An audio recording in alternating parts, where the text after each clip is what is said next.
नमस्कार साथियों, स्वागत है आप सभी का क्षमता क्लासेस में। तो चलिए हम आरआरबी एनटीपीसी की अपनी सीरीज को आगे बढ़ाते हुए अगले क्वेश्चन पे चलते हैं। तो देखिए यहाँ पर क्या दिया हुआ है, 3, 7, 13, 21 और 31। तो देखिए 3 से 7 में कितने का गैप है, 4 का गैप है, फिर ये 6 का गैप है, फिर ये कितने का गैप है आपके पास, यहाँ पर आपको ये हो गया, आपके पास ये हो गया 13 और 8 21 हो गया, और फिर क्या इतने का गैप है, 10 का गैप है। तो देखिए 4 2 6 2 8 2 10, तो अगला कितने का गैप होगा, 12 का, मतलब अगला टर्म क्या होगा, 43 होगा। तो आपका नेक्स्ट आंसर क्या हो गया, 43 हो गया। चलिए अगले क्वेश्चन की ओर बढ़ते हैं।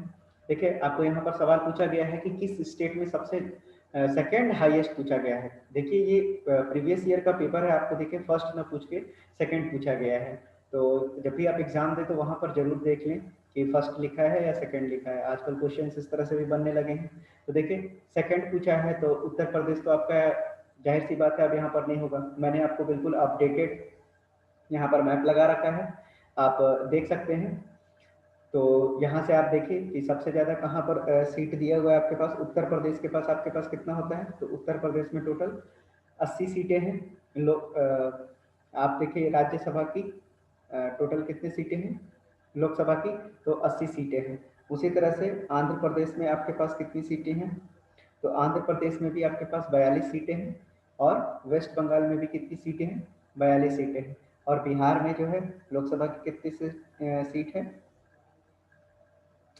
बिहार में आप चेक कर सकते हैं आपके पास। अगर आपको राज्यों का नाम नहीं याद है तो सबसे पहले मैं आपको राज्यों का नाम याद कर देता हूँ, जिससे आपको बहुत ही ज़्यादा सहूलियत। तो देखिए मैं यहाँ पर जितने भी स्टेट्स दिया हुआ है वो मैं आपको करा देता हूँ। देखिए आपको यहाँ पर ये वाला जो 80 सीट दिख रहा है यहाँ पर, ये वाला, तो ये आपका कौन सा है, मैं पेन का कलर बदल देता हूँ। तो यहाँ पर ये आपको क्या दिया हुआ है, तो ये उत्तर प्रदेश की सीट है। उत्तर प्रदेश से लगा हुआ कौन सा राज्य है, तो यहाँ पर 40 सीटें जो हैं यहाँ पर ये बिहार की है। तो मैं लिख देता हूँ ये बिहार के लिए है। और उसी तरह से बिहार से जो ये नीचे कटा हुआ है यहाँ पर ये आपको झारखंड दिख रहा है।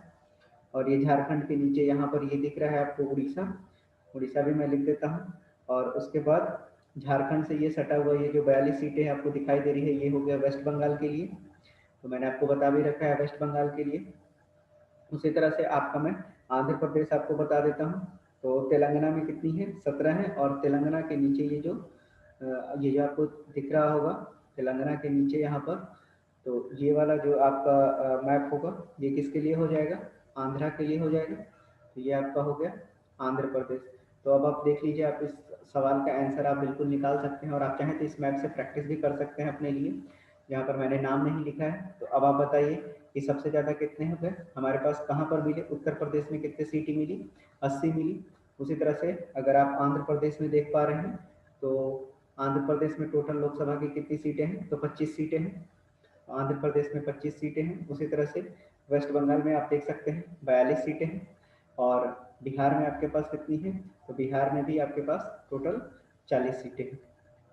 ठीक है, तो आपको सेकेंड हाईएस्ट पूछा है, तो आपका जो यहाँ पर जवाब निकल कर आएगा वो कौन सा हो जाएगा आपके पास, तो आपका यहाँ जवाब निकल कर आ जाएगा सी, क्योंकि 40 के बाद कौन सा ज़्यादा निकला, 42 निकला। तो आपको याद रखना है कि उत्तर प्रदेश के पास सबसे ज़्यादा है। मैं कुछ और स्टेट्स आपको बता देता हूँ। ये जो आपको बिल्कुल बीचों बीच दिख रहा है ये आपको क्या है, मध्य प्रदेश है। ठीक है, और जो स्टेट्स न्यूज में है वो भी मैं आपको बता देता हूँ। आपको यहाँ पर ये वाला जो 48 दिख रहा है ये आपको महाराष्ट्र हो गया। उसके बाद नीचे साउथ के कुछ स्टेट्स जो चर्चा में ज़्यादा रहते हैं, तो यहाँ पर आपको ये हो गया तमिलनाडु। तो तमिलनाडु भी आप देख लीजिए। उसी तरह से आपके पास ये वाला साइड में आज इस बार केरला भी बहुत ज़्यादा चर्चा में रहा है, हाथियों की भी वजह से बहुत ज़्यादा चर्चा में रहा है। इसके बाद ये कर्नाटका, येदुरप्पा जी, कर्नाटका भी आप देख लेंगे। मैं आपको कराऊंगा एक अलग सीरीज में इन सबको पूरा का पूरा। महाराष्ट्र मैंने बता ही दिया। और अपने मोदी जी का तो ये कॉन्स्टिट्यूएंसी, खैर अब तो बनारस भी है। तो ये क्या हो गया अपना गुजरात, मोटा भाई। और अब देखिए यहाँ पर ये आपके पास क्या हो गया, राजस्थान हो गया। उसके बाद आंध्र प्रदेश से सटा हुआ ये तेलंगाना भी हो गया। तेलंगाना क्यों चर्चा में था, अगर कोई कमेंट में बताना चाहेगा तो ज़रूर बता सकते हैं। आपको अगर याद हो तो हेलीकॉप्टर बिल बहुत ज़्यादा चर्चा में था। उसी तरह से तेलंगाना से ऊपर आप जाएंगे तो ये आपको मिल जाएगा छत्तीसगढ़। तो छत्तीसगढ़ भी आप याद रख सकते हैं, छत्तीसगढ़ भी इस बार चर्चा में रहा है। ठीक है, यहाँ के सीएम बदल चुके हैं, बीजेपी की जगह अब यहाँ पर कांग्रेस के भूपेश बघेल हैं। और छत्तीसगढ़ जो है इस बार चर्चा में क्यों रहा है, एक तो नक्सलिज्म के चलते भी ये चर्चा में रहता है, और दूसरा यहाँ पर आपको एक कार्य हुआ है जो कि आपको कमेंट में बताना है कि छत्तीसगढ़ क्यों न्यूज में था। और आप देख लीजिए झारखंड बता ही दिया बिहार के सटे हुए, उसके बाद नॉर्थ ईस्ट मैंने इसे पहले रिवीजन करा रखा है। तो आपको मैं ऊपर ले चलता हूँ, ऊपर जो सबसे ज़्यादा चर्चा है जिसमें मैं एक सेपरेट वीडियो लूँगा जिसके लिए लद्दाख, यहाँ से तो 100% क्वेश्चन आने के चांसेस हैं मैपिंग से ही रिलेटेड। उसके बाद यहाँ पर जम्मू कश्मीर हमेशा से चर्चा में है, और आजकल तो फारूक अब्दुल्ला जी की वजह से और ज़्यादा चर्चा में आ गया है। उसी तरह से ये आपका हो गया हिमाचल प्रदेश। उसके बाद हिमाचल प्रदेश के नीचे आपको क्या मिलता है, उत्तराखंड मिलता है। उत्तराखंड के आपको नेशनल पार्क याद होने चाहिए। और फिर उत्तराखंड से नीचे ये उत्तर प्रदेश हो गए। तो देखिए मैंने लगभग आपको सारे राज्य के बारे में बता दिया, और यहाँ पर आप जरूर याद कर लेंगे क्योंकि यहाँ लोकसभा सीट भी दिया हुआ है और राज्यसभा सीट के बारे में भी आपको यहाँ पर पूरी तरह से मेंशन किया हुआ है। ठीक है, तो आप जो है जो ये देखिए ये यहाँ लिखा भी हुआ है, ये लोकसभा का सीट है और ये राज्यसभा का सीट है, तो आप इसको जरूर याद कर लें। चलिए बढ़ते हैं अपने अगले सवाल की ओर। देखिए यहाँ पर बोलता है कि टेबल जो है RYZJC है। तो आपको बिल्कुल याद होना चाहिए TABLE टेबल को क्या लिखा गया है, RYZJC लिखा गया है। तो अब आपको देखना है, तो अगर आप देखेंगे तो अगर आप R से बढ़ेंगे तो RST, ठीक है। उसी तरह YZA, उसी तरह ZAB, JKL, CDE। उसी तरह से आप देख लीजिए क्या लिखेंगे, CHAIR। तो चेयर को कैसे लिखेंगे आप, तो मतलब आपको यहाँ पर सब जगह कितना किया हुआ है, -2 किया हुआ है। तो आप चेयर में से भी -2 कर देंगे, तो C में से 2 घटाएंगे तो क्या बचेगा, A बचेगा। H में से 2 घटाएंगे तो F बचेगा। उसी तरह से A में से 2 घटाएंगे तो Y बचेगा, I में से 2 घटाएंगे तो G बचेगा, और उसी तरह से R में से 2 घटाएंगे तो P बचेगा। चलिए मैं आपको लिख देता हूँ कि इनकी नंबरिंग भी आपको जरूर याद होनी चाहिए। जैसे A के लिए 1 होता है, B के लिए 2 होता है, C के लिए 5 होता है, C के लिए 3 होता है, Z के लिए 26 होता है, R के लिए 18 होता है, Y के लिए 25 होता है। उसी तरह से J के लिए कितना होता है, JKL, तो G 11 होता है। और उसी तरह से L कितना होता है, KL, तो ये होता है 12। तो मतलब J की वैल्यू 10 हो गई। उसी तरह से RST, तो T हो गया आपका 20 नंबर पे आ गया। तो ये बिल्कुल आपको याद होना चाहिए। उसी तरह से C के लिए क्या होता है, 3 होता है, H के लिए 8 होता है, A के लिए 1 होता है, I के लिए 9 होता है, और R के लिए 18 होता है। देख लीजिए सबको घटाते जाइए, A1 हो गया, F6 हो गया, तो 8 में से फिर 19 में से 2 गया, 17 हो गया। तो ये हो गया, सॉरी 1 में से 2 घटाएंगे तो ये आ जाएगा Y 25। इसी तरह से G कितना हो गया, 9 में से 2 गया तो 7 हो गया, और 18 में से ये बचा तो 16 हो गया। तो आपको ये बिल्कुल याद होने चाहिए ABCD, और इनके अपोजिट्स भी आपको जरूर याद होना चाहिए। चलिए तो इसका जवाब क्या हो जाएगा, AFYGP हो जाएगा। तो आपका सेकंड आंसर हो गया। चलिए बढ़ते हैं नेक्स्ट क्वेश्चन की ओर। आपसे पूछा गया है ऑड पेयर निकालिए। तो क्या होता है, नाइट्रोजन और ऑक्सीजन क्या है, तो एयर है। उसी तरह से आपको सल्फर और फॉस्फोरस जो है दिया हुआ है कि ये मैच स्टिक है। और हाइड्रोजन और ऑक्सीजन जो है क्या है आपका, हाइड्रोजन और ऑक्सीजन वाटर दिया हुआ है। और मैग्नीशियम और सिल्वर क्या दिया हुआ है, स्टेनलेस स्टील दिया हुआ है। तो आपको बताना है कि इसमें से ऑड पेयर कौन सा है। तो देखिए आपका इसमें ऑड पेयर जो बनेगा वो बन जाएगा आपका मैग्नीशियम और सिल्वर जो होता है स्टेनलेस स्टील से नहीं बना होता है। ठीक है, मैं बता देता हूँ स्टेनलेस स्टील से, स्टेनलेस स्टील जो होता है दरअसल होता क्या है कि आपके पास जो है आयरन जो होता है, आयरन को डिफरेंट प्रॉपर्टीज जब हम लोग चेंज करते हैं तो उसी से क्या निकल कर आता है, स्टील निकल कर आता है ना। तो मैग्नीशियम और सिल्वर कहीं से भी स्टील से नहीं रिलेट कर रहा है, तो यहाँ पर आपका क्या हो जाएगा आंसर, डी हो जाएगा। वाटर में देखिए हाइड्रोजन भी होता है, ऑक्सीजन भी होता है, मैच स्टिक बिल्कुल आपको मैच स्टिक्स में सल्फर और फॉस्फोरस होता है, और नाइट्रोजन और ऑक्सीजन क्या है, हवा पर हवा है। ठीक है, मैं आपको थोड़ा सा बता देता हूँ कि जो माचिस का तिल्ली होता है, ये सवाल बहुत बार पूछा गया है कि रेड फास्फोरस, तो आपको बताना है कि मैच स्टिक में जो आप देखते होंगे स्टिक के ऊपर जो लाल लाल लगा रहता है वो रेड फास्फोरस ही होता है। तो आप याद रखेंगे। तो यहाँ पर ये वाला सब जवाब सही हो जाएगा, स्टेनलेस स्टील। स्टेनलेस स्टील का इस्तेमाल कहाँ पर होता है, तो मैं आपको बता देता हूँ, ये भी एग्जाम्स में आजकल पूछे जा रहे हैं। तो स्टेनलेस स्टील का जो आप ब्लेड बनाते हैं शेविंग के लिए, वो इस्तेमाल किया जाता है। अगर आप स्टील की बात करेंगे तो स्टील की प्रॉपर्टीज़ क्या क्या होती हैं। तो स्टील जो होता है, जैसे आयरन जो होता है वो चुंबक से चिपक जाता है, लेकिन जो आपका स्टील होता है वो चुंबक से नहीं चिपकता है। अगर वो प्योर स्टील होगा तो चुंबक से कभी नहीं चिपकेगा। चलिए आगे बढ़ते हैं। अब आपको यहाँ पर क्या पूछा गया है कि पहला जीआई टैग प्रोडक्ट कौन सा मिला था इंडिया में। तो आपको याद रखना है कि जो सबसे पहला जीआई टैग मिला था वो मिला था दार्जिलिंग को। और दार्जिलिंग को कब मिला था, ये 2004 2005 में मिला था, ठीक है। और उसके बाद जो है अभी तक जो है आप देखिए, मैंने बिल्कुल मिनिस्ट्री इसके लिए जो रिस्पॉन्सिबल है मैंने वो भी लिख दिया है, department of promotion of industry and internal trade.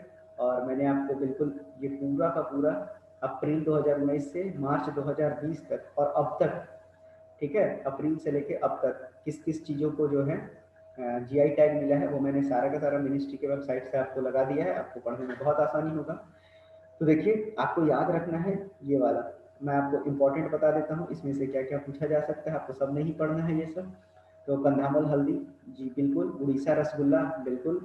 उसी तरह से आपको जो है यहाँ से पढ़ना है और जो है खोला चिल्ली आप पढ़ सकते हैं। उसके बाद जो है बहुत ज़्यादा न्यूज़ में जो चीज़ रही है, आप कदांगी साड़ी पढ़िए तमिलनाडु के लिए, बिल्कुल। उसके बाद चुकुआ राइस आसाम के लिए, ये तो बहुत इंपॉर्टेंट है, नॉर्थ ईस्ट से तो सवाल आना लाजमी है, ठीक है। उसी तरह से आप पढ़ सकते हैं चाखाओ। चाखाओ भी बहुत इंपॉर्टेंट है, नॉर्थ ईस्ट का क्वेश्चन है, तो मणिपुर, ठीक है। टेराकोटा आएगा तो आप उत्तर प्रदेश कर सकते हैं। उसी तरह से सैफरॉन के लिए आपको पता है कि जम्मू कश्मीर में सबसे ज़्यादा उत्पादन होता है। और उसके बाद आपको यहाँ पर तेलिया रुमाल और सोहराई खोआर पेंटिंग, तो झारखंड, ये बहुत ज़्यादा इंपॉर्टेंट है। और तेलिया रुमाल भी बहुत इंपॉर्टेंट है। तो ये 8-10 नाम जो है आपको याद रखना है, आपके एग्जाम से पूछे जा सकते हैं। चलिए आगे पूछता है कि फ्रीजिंग पॉइंट ऑफ वाटर कितना होता है। तो फ्रीजिंग पॉइंट ऑफ वाटर कितना होता है आपका, तो 32 डिग्री फ़ारेनहाइट होता है। तो मैं आपको कन्वर्जेंस भी बता देता हूँ कि कन्वर्जेंस क्या होता है फ़ारेनहाइट स्केल, केल्विन स्केल और सेल्सियस स्केल में।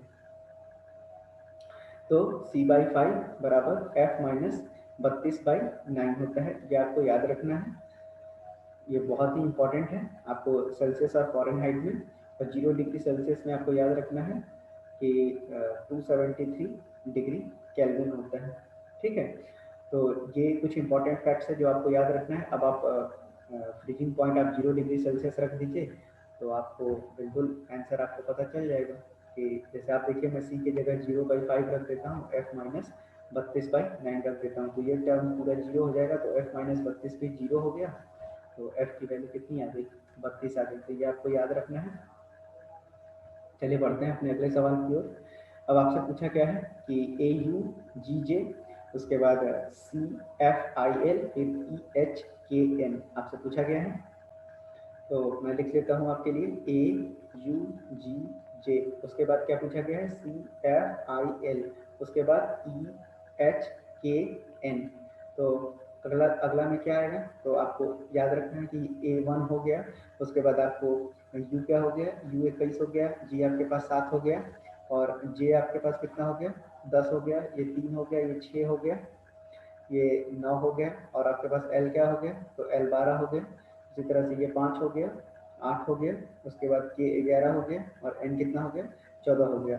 तो देखिए आपको क्या कर रहे हैं, 1 से 3 गया, इसी तरह 3 से 5 गया, तो 5 से क्या जाएगा, 7 पर आ जाएगा, मतलब +2 हो रहा है।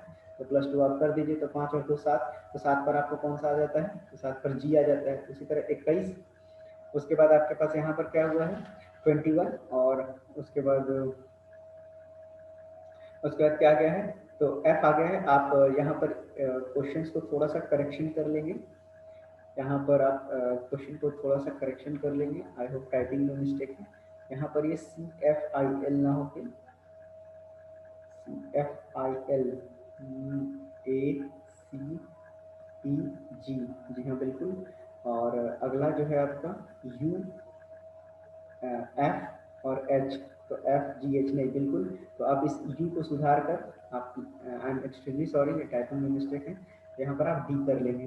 तो आपका यहाँ पर क्या है, ये आपका D है। तो आप देखिए D से आप कितना बढ़ रहे हैं, D से आप कितना जा रहे हैं, F जा रहे हैं। तो D का स्थान कितना है, 4 है, तो आप इसको 4 कर लेंगे तो +2 हो रहा है एग्जैक्टली। उसी तरह से F से कितना जा रहा है, +2 जा रहा है, तो अगला भी कितना हो जाएगा, +2 हो जाएगा। तो आप 8 में 2 जोड़ेंगे तो कितना आएगा, 10 आएगा, और 10 की वैल्यू कितनी होती है, J होती है। उसी तरह आप सबको 2 ऐड कर लेंगे तो कितना बन जाएगा ये, तो आप देख लीजिए 11 में 2 ऐड करेंगे तो 13, तो वो हो जाएगा M। और आपको आगे सॉल्व करने की भी जरूरत नहीं है, आप देख लीजिए GJM से लास्ट ऑप्शन बन रहा है, तो आखिरी ऑप्शन B ही बनेगा। ठीक है, चलिए अगले प्रश्न पे पढ़ते हैं। देखिए आपसे अगला क्वेश्चन क्या कह रहा है, कहता है कि अगर rate of interest 8% per annum है, ठीक है, रेट ऑफ इंटरेस्ट, तो आपके पास क्या दे दिया है, rate of interest 8% per annum दिया हुआ है, एंड रुपीज इतना लेंट एट कंपाउंड इंटरेस्ट, ठीक है, कंपाउंड इंटरेस्ट पर इतना अमाउंट को क्या किया गया है, लेंट किया गया है। तो आपके पास प्रिंसिपल अमाउंट कितना आ गया, तो 10,000 रुपया आ गया। और क्या कहा है, हाफ ईयरली, तो आपको पता है कि जब हाफ ईयरली बोल दिया जाता है तो मतलब टाइम में हम 2 का गुना कर देते हैं, तो एनुअली बोला है तो 1 इंटू कितना हो जाएगा 2, तो 2 ईयर आ गया। और रेट को क्या कर देते हैं, आधा कर देते हैं, तो 8/2 कितना हो जाएगा, 4% हो जाएगा। तो बोलता है कि calculate the equivalent simple interest for the first year, तो बोलता है फर्स्ट ईयर के लिए क्या निकालिए आप, सिंपल इंटरेस्ट निकाल के बताइए। तो हमको पता है कि जो कंपाउंड इंटरेस्ट का फॉर्मूला क्या होता है, तो P इंटू 1 प्लस R/100 का पावर N माइनस P होता है। तो आप यहाँ पर रख दीजिए 10,000 रख दीजिए, 1 प्लस R की जगह आप रख लीजिए 4/100, और यहाँ 2 माइनस 1 हो जाएगा ये। और आप इसको सॉल्व कर दीजिए, तो आप इसको कैसे जल्दी से सॉल्व करेंगे, तो 10,000 और यहाँ देखिए आप 4 25 100 हो जाएगा, ठीक है। और यहाँ कितना हो जाएगा, 25 और 2 27, तो 27 का स्क्वायर आपको बिल्कुल मालूम होना चाहिए, 27 का स्क्वायर कितना होता है, तो 27 का स्क्वायर आपको बिल्कुल याद होना चाहिए, जवानी याद होना चाहिए। तो 27 का स्क्वायर आपको 729 बिल्कुल पता ही होना चाहिए, मैं लिख देता हूँ आगे भी। 28 का स्क्वायर आपको याद होना चाहिए, 28 इंटू 28 784 होता है। इसी तरह 29 का स्क्वायर 841 होता है, और 30 का तो सबको मालूम ही होगा। इसी तरह मैं 21 का भी लिख देता हूँ, 21 का 441। आप प्लीज इन सबको याद रखेंगे। 22 का स्क्वायर कितना होता है, 22 का स्क्वायर होता है 484। उसी तरह से आपको 23 का स्क्वायर होता है 529, और 24 का स्क्वायर कितना होता है 576 होता है। 25 का आई होप सबको पता होगा, 26 का स्क्वायर कितना होता है 676 होता है, और 27 का मैंने लिख दिया। तो आप प्लीज इन सबको याद रखेंगे। तो आपका कितना हो जाएगा, 729 हो जाएगा और 625। तो 729 में से 625 को आप घटाएंगे तो आपके पास कितना आ जाएगा, 51 आ जाएगा। तो 51 बाई कितना आ गया यहाँ, 625 आ गया। तो अब आप इसको कैलकुलेट कर लीजिए, तो आप इसको कैलकुलेट कर लीजिए, तो ये 25 और 25 चौके 100, तो ये 400 आ गया। और उसी तरह से फिर इसको कर लीजिए 25 और 25 चौका 150, तो 16 एकम 16, 16 पचे 80 और 81, तो 816 आ गया। अब आपसे क्या पूछा था, सिंपल इंटरेस्ट आपसे पूछा था कि बताइए रेट ऑफ इंटरेस्ट क्या हो जाएगा। तो सिंपल इंटरेस्ट कितना होता है, PRT/100 होता है। तो आपको यहाँ से क्या निकालना है, रेट निकालना है। तो रेट कितना हो जाएगा, SI into 100/P into T.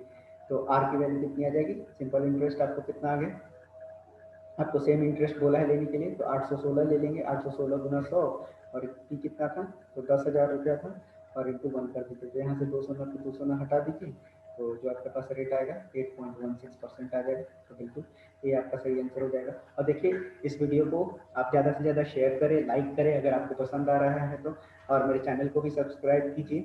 और आपको ऐसे ही मैं रेगुलर वीडियोस अपडेट करता रहूँगा, और मैं आपके NTPC के लिए पूरा का पूरा कोर्स करा दूंगा। आपको एक ही वीडियो में सब कुछ मिलेगा, जीके भी मिलेगा, मैथ्स भी मिलेंगे और रीजनिंग भी मिलेंगे, और मैं बिल्कुल प्रॉपरली एक्सप्लेन करूंगा आपको, बिल्कुल बेसिक्स आपके पूरे क्लियर हो जाएंगे अगर अभी तक क्लियर नहीं है। बस आप चैनल को देखते रहिए, है ना, हर एक वीडियो को बिल्कुल रेगुलर नोट्स बनाइए अपना, आपको ये काफ़ी हेल्पफुल होगा। चलिए आगे बढ़ते हैं अपने सवाल की ओर। देखिए आपसे पूछा है डॉक एक्स फाइल, तो डॉक एक्स फाइल किसके लिए होता है, तो आपको याद होगा कि अगर आप माइक्रोसॉफ्ट वर्ड इस्तेमाल करते होंगे, ठीक है, तो वर्ड प्रोसेसर आपका यहाँ पर सही आंसर हो जाएगा। ठीक है, स्प्रेडशीट एक्सेल का पार्ट होता है, माइक्रोसॉफ्ट का ही पार्ट है, लेकिन ये एक्सेल का पार्ट है। और पावर पॉइंट तो आपको पता है पीपीटी लगाते हैं, डॉट पीपीटी लगाते हैं। ठीक है, और पेंट के लिए क्या लगाते हैं आप चेक कीजिएगा, अगर आपको टाइम मिले तो जरूर आप चेक कर लेंगे एक बार पेंट वगैरह। इससे रिलेटेड भी, कंप्यूटर से भी रिलेटेड मैं आपको क्वेश्चन कराऊंगा। चलिए, आपको क्या करना है, इसको इवेलुएट करना है। तो कैसे इसको सॉल्व करेंगे, तो सिंपली 32 बाई, और परसेंटेज का मतलब क्या होता है 100, तो यहाँ 200 लगा दीजिए। और ऑफ मैंने का होता है, का मतलब गुना, माइनस 45 बटा 200 गुना 400। तो देखिए ये हो जाएगा 2 और यहाँ हो जाएगा 4। तो 35 चौके कितना होता है, तो 35 चौके होता है 140, और 45 गुना 90 हो गया, तो टोटल कितना आ गया 9 5 14, तो ये हो गया 50 ग्राम। तो 50 ग्राम आपका आंसर हो गया। आई होप ये तो सबसे बन जाना चाहिए था। ठीक है, अगला सवाल क्या कहता है कि 12 men can finish 1/4 part of the whole work in 6 days. तो बोलता है कि find the number of additional men required to complete the job in the next 6 days. तो ये मेन डेज मतलब मेन डेज वर्क पे क्वेश्चन आ चुका है ये आपके पास। तो देखिए क्या दिया हुआ है, M1 कितना दिया हुआ है, मतलब मैन कितने हैं 12 हैं, तो D1 कितना दिया हुआ है 6 है। उसी तरह से W1 आपके पास कितना है 1/4 है। आपसे पूछा क्या है एडिशनल में कितना चाहिए, मतलब M2 को ब्लैंक छोड़ दिया है। D2 भी कितना दिया हुआ है आपके पास 6 डेज अगला पूछा है। और W2 आपके पास कितना बचेगा, इतना कार्य हो गया, तो बचा हुआ कार्य कितना हो जाएगा 3/4 हो जाएगा। तो अब आपको क्या होता है, आपको फॉर्मूला पता होना चाहिए, MDH मसाला आप खाते हैं तो आपको याद रखना है कि M1 D1 और H1 अगर आवर दिया हुआ रहेगा तो आपको इसको भी ले लेना है अपॉन W1, और उसी तरह से M2 D2 H2 upon W2। तो आवर यहाँ दिया हुआ नहीं है तो हम लोग सिर्फ दो ही तो उठा लेंगे, M1 D1 बटे W1 और M2 D2 बटे W2। अब आपके पास जो भी अननोन है आप उसको पुट कर दीजिए। तो आप देखिए कितना हो जाएगा 12 गुना 6 डिवाइडेड बाई W1 कितना था 1/4, और ये कितना हो जाएगा M2 इंटू 6 डिवाइडेड बाई 3/4। तो आप इसको सॉल्व कर लीजिए। तो आप इसको जब सॉल्व करेंगे तो ये कितना हो जाएगा 72 डिवाइडेड बाई 1/4, तो कितना हो जाएगा, तो 72 गुना 4 आ जाएगा। और ये कितना हो जाएगा, तो इसको आप यहाँ से कट कर लीजिए, तो 3 गुना के 6 हो जाएगा और 4 गुना के 8 हो जाएगा। तो M2 इंटू 8 हो गया, 8 9 72 हो गया ये। तो M2 की वैल्यू कितनी आ गई 36 आ गई। तो 36 आ गई, लेकिन आपसे पूछा है कि कितना एडिशनल मीन रिक्वायर्ड है। तो आपसे पूछा है सवाल में 36, आप बिल्कुल भी आंसर नहीं होगा आपका यहाँ पर, सब लोग ठीक अगर कर रहे हैं तो गलत है। एडिशनल मीन रिक्वायर्ड कितना हो जाएगा, तो 36 में से आपको 12 घटाना होगा ना, वही तो एडिशनल मीन बचेंगे। तो 6 में से 2 गया 4, मतलब 24 मेन आ गए। तो आपका सही आंसर हो जाएगा 24। तो इन सब चीज़ों पर आप रेगुलर नज़र बनाए रखिए। चलिए आगे पूछता है कि B is the brother of C, D is the sister of B, F is. चलिए तो ये किससे रिलेटेड है, भाई बहन से रिलेटेड है। तो देखिए इन सवालों को हम कैसे बनाते हैं। तो क्या कहा है कि B जो है भाई है C का। तो देखिए B भाई है किसका, C का। तो B भाई है C का। उसके बाद बोलते हैं कि D जो है सिस्टर है B का। तो D किसकी सिस्टर है, B का। और F is the sister of E। तो मैं इसको साइड में लिख लेता हूँ कि F जो है किसकी सिस्टर है, E की सिस्टर है।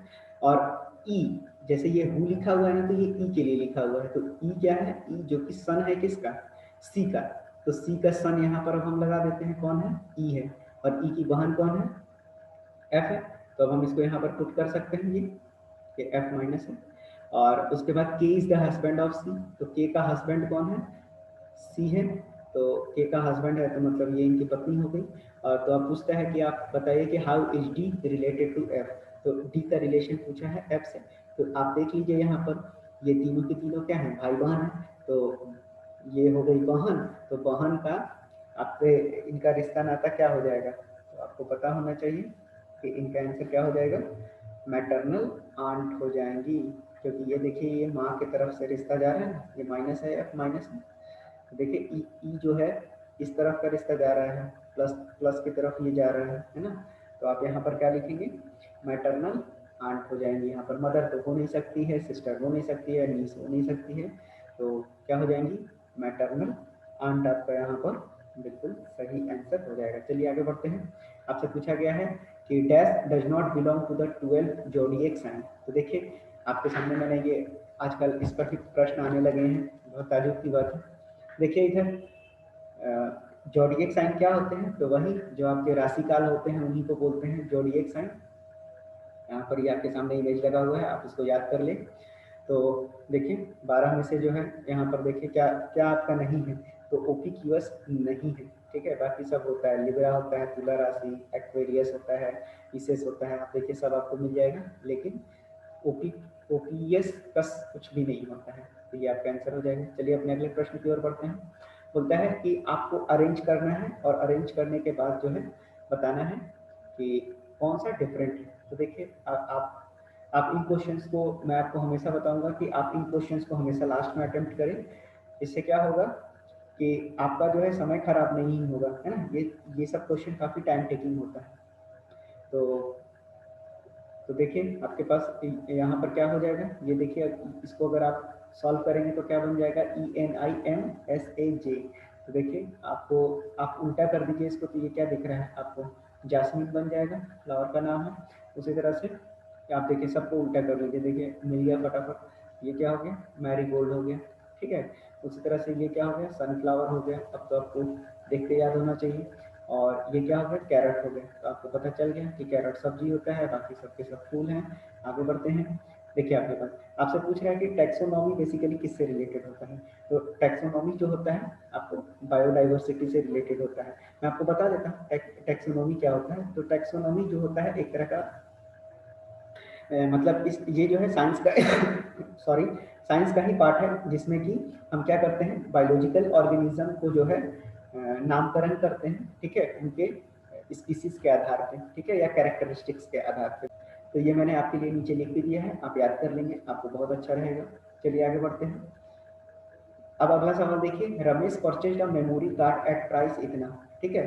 तो आपको पूछा गया है कि परचेज किया है इन्होंने, तो परचेज किया है तो मतलब खरीदा है, तो कॉस्ट प्राइस 625 है, और उसमें जो है सेल टैक्स लगा हुआ है। अब जो है रेट ऑफ सेल टैक्स कितना है, 25% जो है सेल टैक्स लगा हुआ है। तो बोलता है कि अगर seller has made a gain of 50%, then the cost price of the memory card पूछा गया है आपसे। तो देखिए आप इन क्वेश्चंस को कैसे बना सकते हैं, बहुत इजी वे में मैं आपको बता देता हूँ। आप देखिए, आप यहाँ पर कॉस्ट प्राइस को क्या मान लीजिए, 100 मान लीजिए, ठीक है। अब 100 पर जो है, 100 पर जो है ये आपका सीपी है। आपको 100 पर कितना मिला है, आपको 100 पर 25% का ज़्यादा वो ले रहा है, तो कितना लिया, 125 हो गया ये, ठीक है, सेल टैक्स मिला के। अब जो है, अब जो है आपके पास क्या बोलते हैं कि इस जो है 125 तो इंक्लूड करके सेल टैक्स हो गया। अब इस पर कितना मुनाफा कमाया है वो, 50%। तो आप 50% कितना होता है, 1/2 होता है। ये परसेंटेज भी आपको पता होना चाहिए कि 50% कितना होता है। तो 50/100 करके देख लीजिए, तो ये 1/2 आपको याद होना चाहिए। तो 1/2 कर दीजिए, तो कितना हो जाएगा आपका, 2 छक्का 12 और 2 दूना 4, तो 62.5 हो गया। अब इसमें ऐड कर दीजिए, तो 20 और 60 80 और 5 2 7, तो 187.5 हो गया आपके पास। तो ये आपका क्या बन गया, अब यही तो आपको सेलिंग प्राइस है। तो उसने पूछा ही है क्या कि बताइए कि कॉस्ट प्राइस कितना था। तो आपने क्या माना है कि जब आपका एसपी जो है, एसपी जो है, एसपी रुपीज 187.5 था, तो सीपी कितना था, 100 था। तो आपसे पूछा है कि अगर 625 रुपया जो है आपका सीपी है, अगर सॉरी एसपी आपका कितना हो गया, 625 रुपया है ना। तो आपको पूछा है कि जो कॉस्ट प्राइस होगा वो कितना हो जाएगा, तो 100/187.5 गुना 625। अब आप इसको सॉल्व कर लीजिए, सॉल्व करेंगे तो आपको कितना आएगा, 333.33 आ जाएगा। तो आपका आंसर जो है ये वाला एग्जैक्ट आंसर आ जाएगा, ठीक है। बढ़ते हैं अपने अगले प्रश्न की ओर।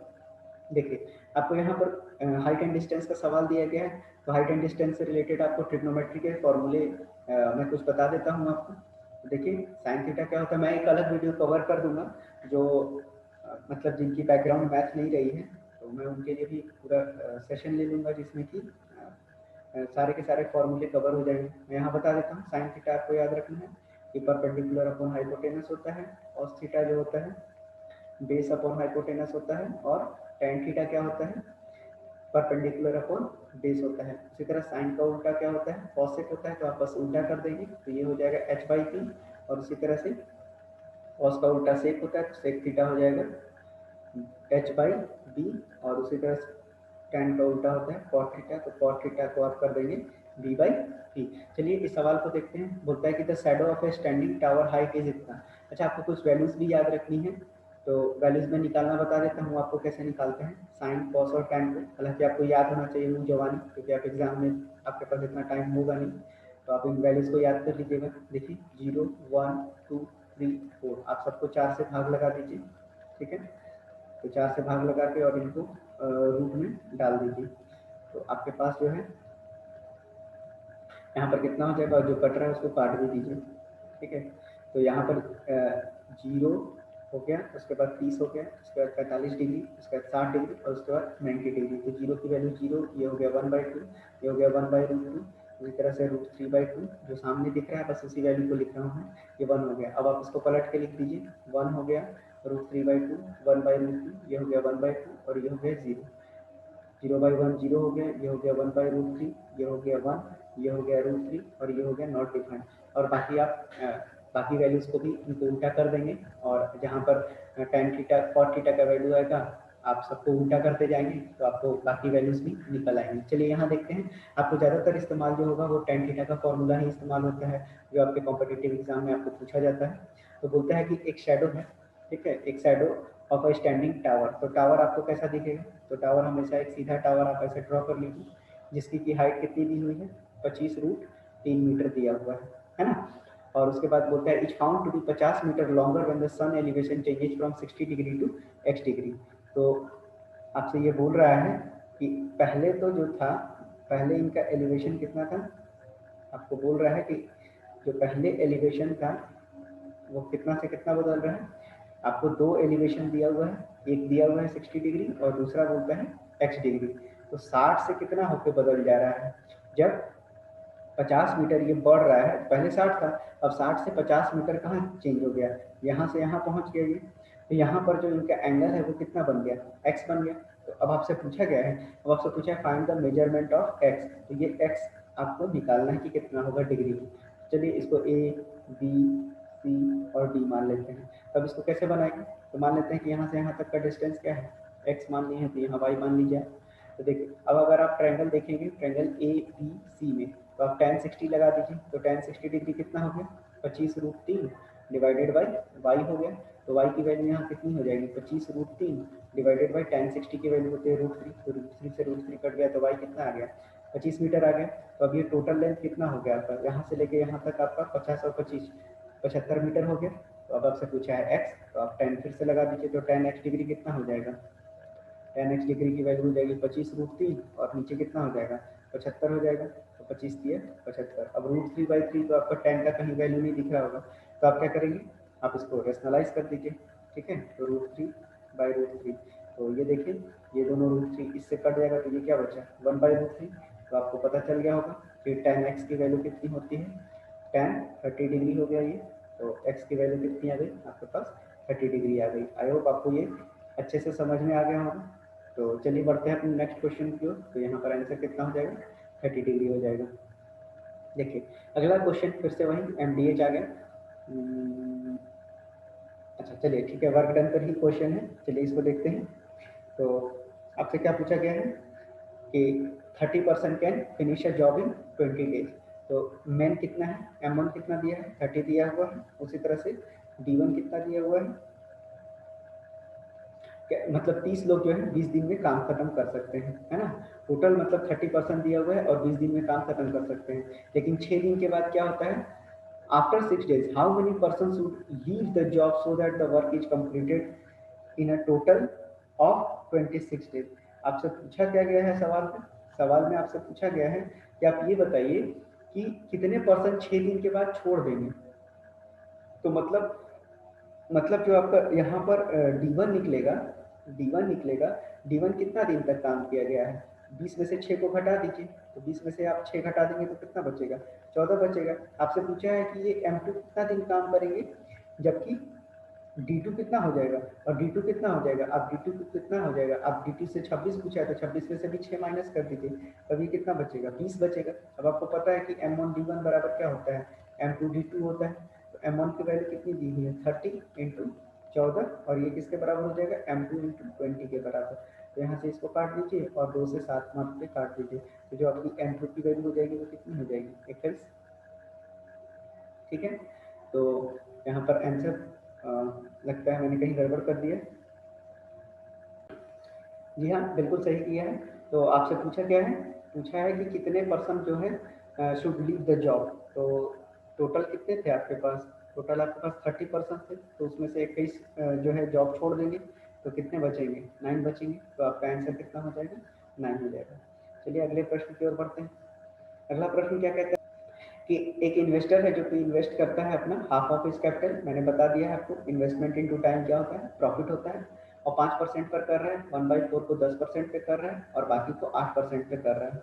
If is income after 2 year is 2800, बोलते हैं कि 2 साल के बाद इसकी इनकम कितनी है, 2800 रुपये है। तो आपको पता है कि 2 साल के लिए बोल रहा है तो इन्वेस्टमेंट कितना कर रहा है, तो मान लेते हैं कि जो टोटल कैपिटल होगा, टोटल कैपिटल जो होगा उसको हम क्या मान लेंगे, एक्स मान लेते हैं। तो टोटल कैपिटल एक्स रुपया है, तो एक्स का आधा जो है वो 5% के हिसाब से कितना कर रहा है, 2 साल के लिए कर रहा है, तो 5/100 कर दीजिए। उसी तरह से आपका दूसरा कितना कर रहा है, 1/4 कर रहा है, मतलब x/4 कर रहा है, 10 के हिसाब से कर रहा है, कितने साल के लिए, 2 साल के लिए। उसी तरह से बाकी का कितना बचेगा, तो आप देख लीजिए x minus x/2 plus x/4 कर लीजिए, तो ये आपके पास कितना बचेगा, x/4 ही बचेगा। 4 गुना क्या 4 हो जाएगा, तो 4 में से 2 और फिर 1, तो 2 और 1 3, ठीक है, बिल्कुल x/4 आ जाएगा। तो बचा हुआ x/4 हो गया, कितने दिन तक कर रहा है, 8% के हिसाब से कर रहा है 2 साल के लिए, और ये कितना के बराबर है, टोटल 2800 के बराबर है। तो आप इसको कैसे सॉल्व करेंगे, तो आप देखिए 1/100 को आप कॉमन ले लीजिए, ठीक है, तो यहाँ पर कितना हो जाएगा, 5 गुना के 10, तो यहाँ पर आप इसको 2 से 2 बिल्कुल काट दीजिए, और यहाँ 2 गुना के 4 और 2 बचे 10। उसी तरह से यहाँ कर दीजिए 4 गुना के 8, तो आपका संदर्भ में क्या बचेगा, 5x बचेगा। उसी तरह से अगला भी क्या बचेगा, 5x बचेगा और 4x बचेगा।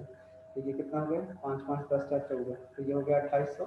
तो आपके पास 14x के बराबर हो गया 2800 गुना 100 हो गया, तो 14 गुना के 28 कर दीजिए।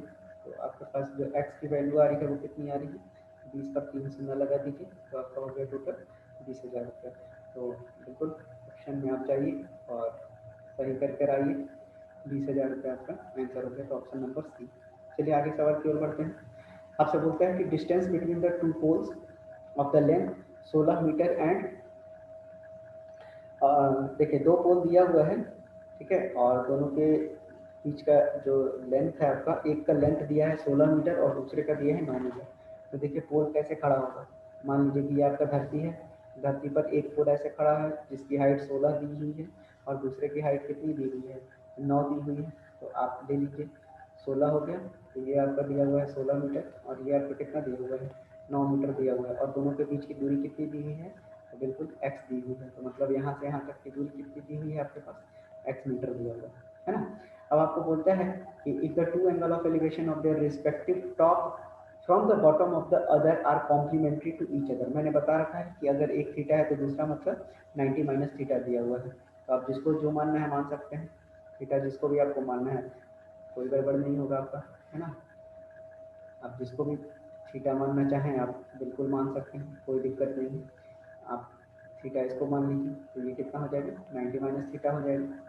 बस अब आप सॉल्व कर लीजिए, इसको नामकरण कर दीजिए इनका ए बी, और ये हो गया सी और ये हो गया डी। तो अब आप ट्रायंगल देखिए, आपसे एक्स का पूछा है कि कितना हो जाएगा, तो ट्रायंगल ए बी सी आप लेंगे, तो ए बी सी में आपको क्या निकालना पड़ेगा, tan 90 माइनस थीटा। तो tan 90 माइनस थीटा कितना होता है,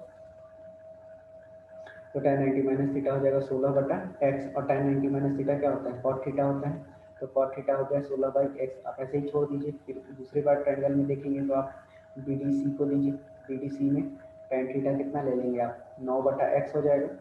तो बस आप इसको इक्वेशन 1 मानिए, इसको इक्वेशन 2 मानिए, है ना, और दोनों को मल्टीप्लाई कर दीजिए, तो tan theta into cot theta की वैल्यू कितनी आ जाएगी आपके पास, 16/x इंटू 9/x। तो ये तो कट के 1 आ जाएगा, तो जो एक्स स्क्वायर की वैल्यू बचेगी वो हो जाएगी 16 इंटू 9, तो 16 का स्क्वायर निकल गया तो 4 और 3 ये हो गया 12 मीटर। तो एक्स की वैल्यू कितनी आ गई, 12 मीटर आपका आंसर हो गया। तो ऑप्शन नंबर डी जो है बिल्कुल सही जवाब है। चलिए आगे बढ़ते हैं, ठीक है। अगर आपको वीडियो पसंद आ रहा है तो बिल्कुल आप लाइक कर सकते हैं, शेयर कर सकते हैं और चैनल को सब्सक्राइब भी कर सकते हैं। और बिल्कुल कमेंट सेक्शन में ज़रूर बताइए कि आपको वीडियो कैसा लग रहा है। आप आगे वीडियो भी चाहते हैं तो बिल्कुल आपको रेगुलर वीडियोज़ मिलते रहेंगे और आप पढ़ते रहिए, आपको बिल्कुल एनटीपीसी एग्जाम होगा। चलिए आगे बढ़ते हैं। अब क्या बोलते हैं कि dash is not a constituent of the toothpaste.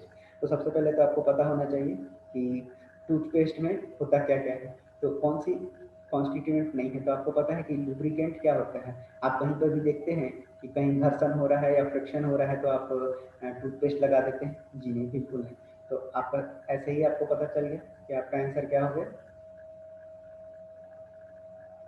आपका आंसर क्या हो गया, तो सी, लुब्रिकेंट। ठीक है, आपका आंसर लुब्रिकेंट हो गया, है ना। लुब्रिकेंट का इस्तेमाल कहाँ किया जाता है, तो आप देख लीजिए जहाँ पर भी फ्रिक्शन होता है, ठीक है, जहाँ पर भी फ्रिक्शन होता है वहाँ पर हम लोग लुब्रिकेंट का इस्तेमाल करते हैं। लुब्रिकेंट का भी क्लासिफिकेशन अगर मैं करूँ तो 3 तरह के लुब्रिकेंट होते हैं, ठीक है। एक होते हैं सॉलिड, एक होता है सेमी सॉलिड और एक होता है लिक्विड, ठीक है। और आपको पूछा जाता है कि आपके एग्जाम के लिए इंपॉर्टेंट क्या है, तो ग्राफाइट। तो आपको याद रखना है, कभी कभी 4 ऑप्शन में देखे ग्राफाइट भी रहेगा जहाँ पर, तो आपको पता होना चाहिए कि बिल्कुल ग्राफाइट भी क्या होता है, लुब्रिकेंट होता है। ग्राफाइट के पाउडर को इस्तेमाल किया जाता है लुब्रिकेंट के फॉर्म में। चलिए आगे बढ़ते हैं अगले सवाल की ओर।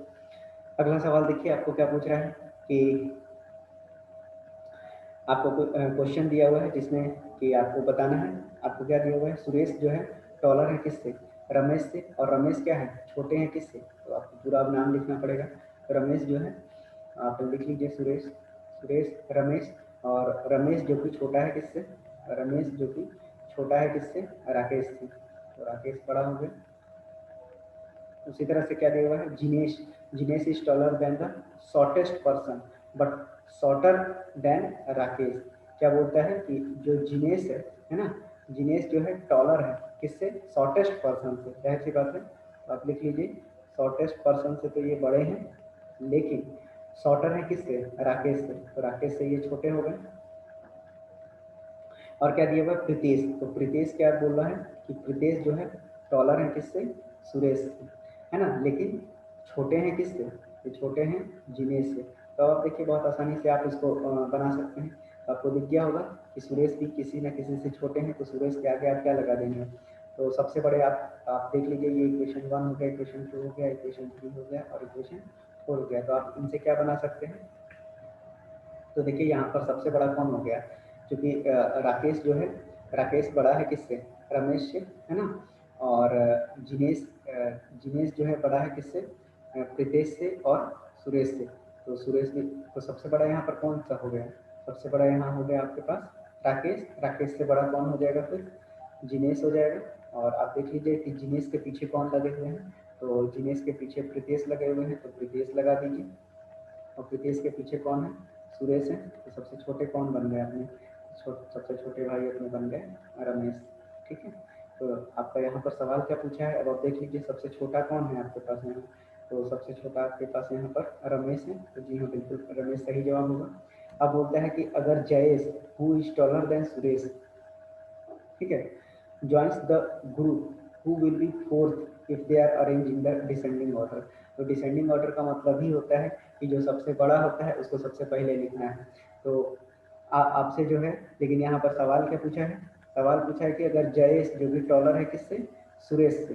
तो आप देख लीजिए सुरेश कहाँ पर है, यहाँ पर। और बोलता है कि कोई एक जयेश भाई है जो कि इनसे बड़े हो गए हैं, ठीक है।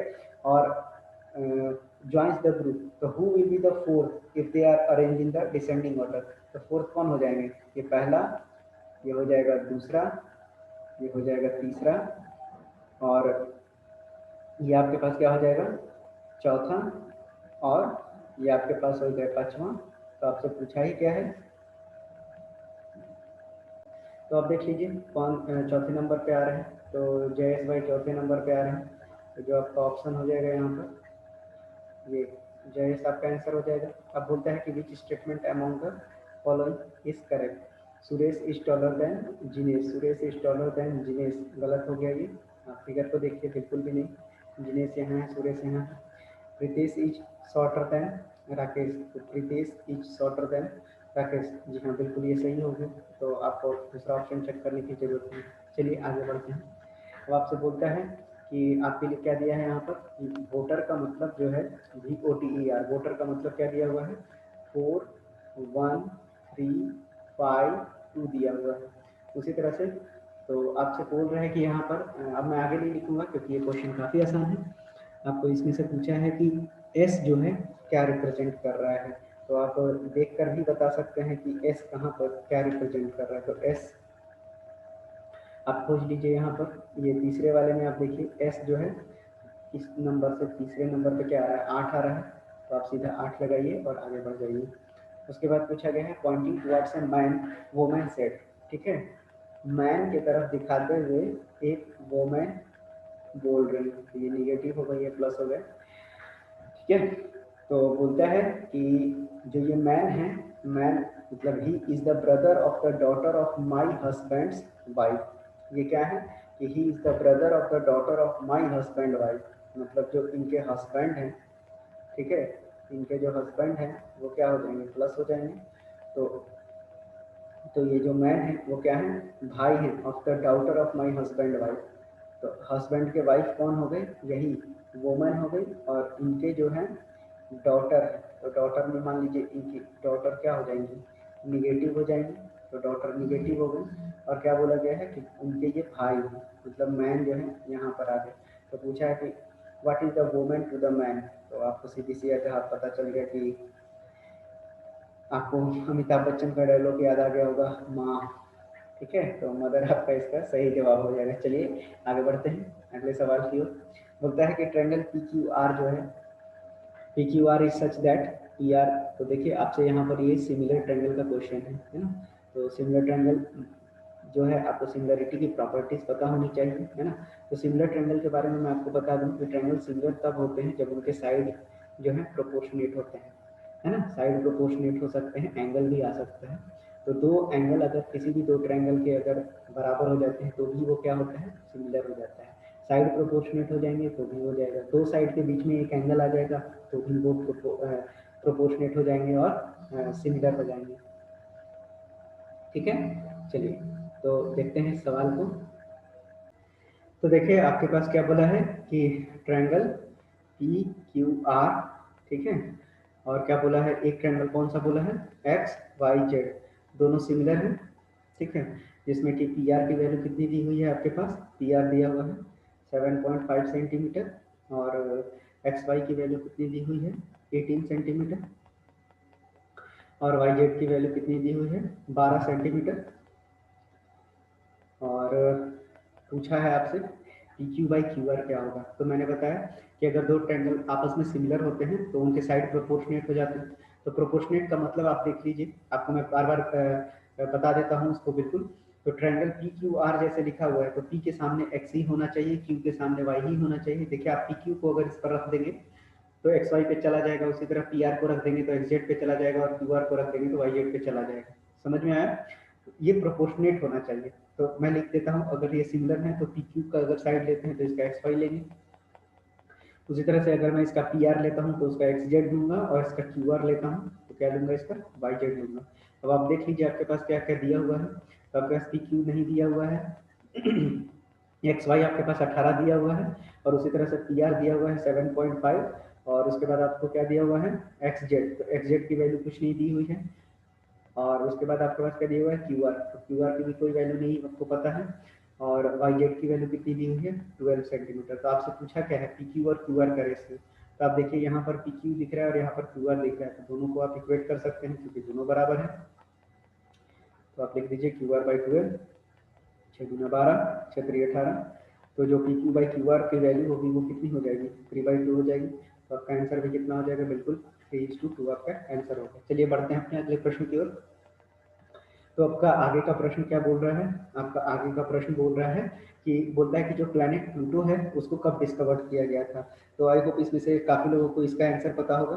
तो अब आपको पता है कि प्लूटो प्लैनेट नहीं रहा, अब ये जो है ड्वार्फ में गिनती होता है। ड्वार्फ का मतलब ये होता है कि जिसके बारे में अगर हमको बहुत कम जानकारी है या उस पर से हमको मतलब कुछ खास फायदा नहीं होता है, तो ऐसे प्लैनेट को हम ड्वार्फ घोषित कर देते हैं, ठीक है। और जो ये जो आप देखेंगे, अगर आप सोलर सिस्टम अगर आपके दिमाग में हो, मैं इमेजेस सोलर सिस्टम का लगा दिया हूँ, लेकिन इसमें आपको वो जैसा आप देखते हैं वैसा आपको नहीं मिल रहा है। ये नासा की वेबसाइट से लिया गया है। तो इसमें आपको जितने भी प्लैनेट है उसके बारे में डिटेल में दिया हुआ है, ठीक है, और उससे रिलेटेड उसके मिशंस भी लिखे हुए हैं। इसलिए मैंने इसे लगा दिया क्योंकि मिशन से ज़्यादा सवाल आने लगा है आजकल। तो बिल्कुल आपको याद रखना है कि प्लूटो क्या है, ड्वार्फ प्लैनेट है, और इसका खोज जो है कब किया गया था, तो 1930 में किया गया था। तो 1930 में किसके द्वारा किया गया था, तो मैं उनका आपको नाम बता देता हूँ। साइलिड साइलिड टॉम्बाउल का नाम था। साइलिड टॉम्बाउल का नाम था, ठीक है। और ये इसको ओरिजिनली कैसे कंसिडर किया जाता था, तो नौवां प्लैनेट किया जाता था सन से, है ना। और ये क्या किसमें पड़ता है, काइपर बेल्ट में पड़ता है ना। काइपर बेल्ट आप लोगों को आई होप पता होना चाहिए, मैं बता देता हूँ। तो काइपर बेल्ट किसको बोलते हैं, तो सोलर सिस्टम जो आपका होता है सन के आसपास जो ये इलिप्टिकल ऑर्बिट होती हैं, तो जहाँ तक सन पहुँचता है, जहाँ पर सन तक का रेडिएशन पहुँचता है उसको क्या बोलते हैं, हेलियोस्फीयर बोलते हैं। और जहाँ पे उसका रेडिएशन जाना बंद हो जाता है उसको बोल देते हैं हम लोग हेलियो पाउस बोल देते हैं, हेलियो पाउस बोल देते हैं, है ना। तो अब जो है इसके आगे मान लीजिए सूर्य का प्रकाश नहीं जा रहा है, हमारा सोलर सिस्टम खत्म हो गया, तो ऐसे बेल्ट को हम लोग क्या बोलते हैं, हाइपर बेल्ट बोलते हैं, काइपर बेल्ट बोलते हैं, ठीक है। तो आपको पता होगा कि जो अपना वॉयेजर मिशन छोड़ा गया था नासा के द्वारा, तो उसने सारा का सारा ये जितने भी प्लैनेट्स है उसको पार करके वो काइपर बेल्ट की ओर जा चुका है। तो आपको याद रहेगा, मैं उसको करंट अफेयर में कवर करूँगा। तो चलिए आगे बढ़ते हैं। और यहाँ मैंने सोलर सिस्टम के बारे में बहुत जो आपके एग्जाम्स के लिए इम्पोर्टेंट है वो मैंने लिख दिया है, आप बिल्कुल पढ़ें इसको। अगला बोलता है कि दो नंबर्स का रेशियो 3:5 दिया हुआ है, अगर हर एक नंबर को 10 से बढ़ा दिया जाए तो रेशियो 5:7 हो जाता है, ठीक है। तो 3x था और ये 5x था, इसमें 10 बढ़ा दिया गया, इसमें भी 10 बढ़ा दिया गया, तो ये कितना हो जा रहा है, 5/7 हो जा रहा है। तो 21x + 70 बराबर 25x + 50। तो 25 में से 4 गया तो ये बच गया 4x, और ये कितना हो जाएगा, 50 में से आपके पास 75 चला जाएगा, तो 4x की वैल्यू कितनी हो जाएगी आपके पास, 70 में से 50 जाएगा 20 हो जाएगा।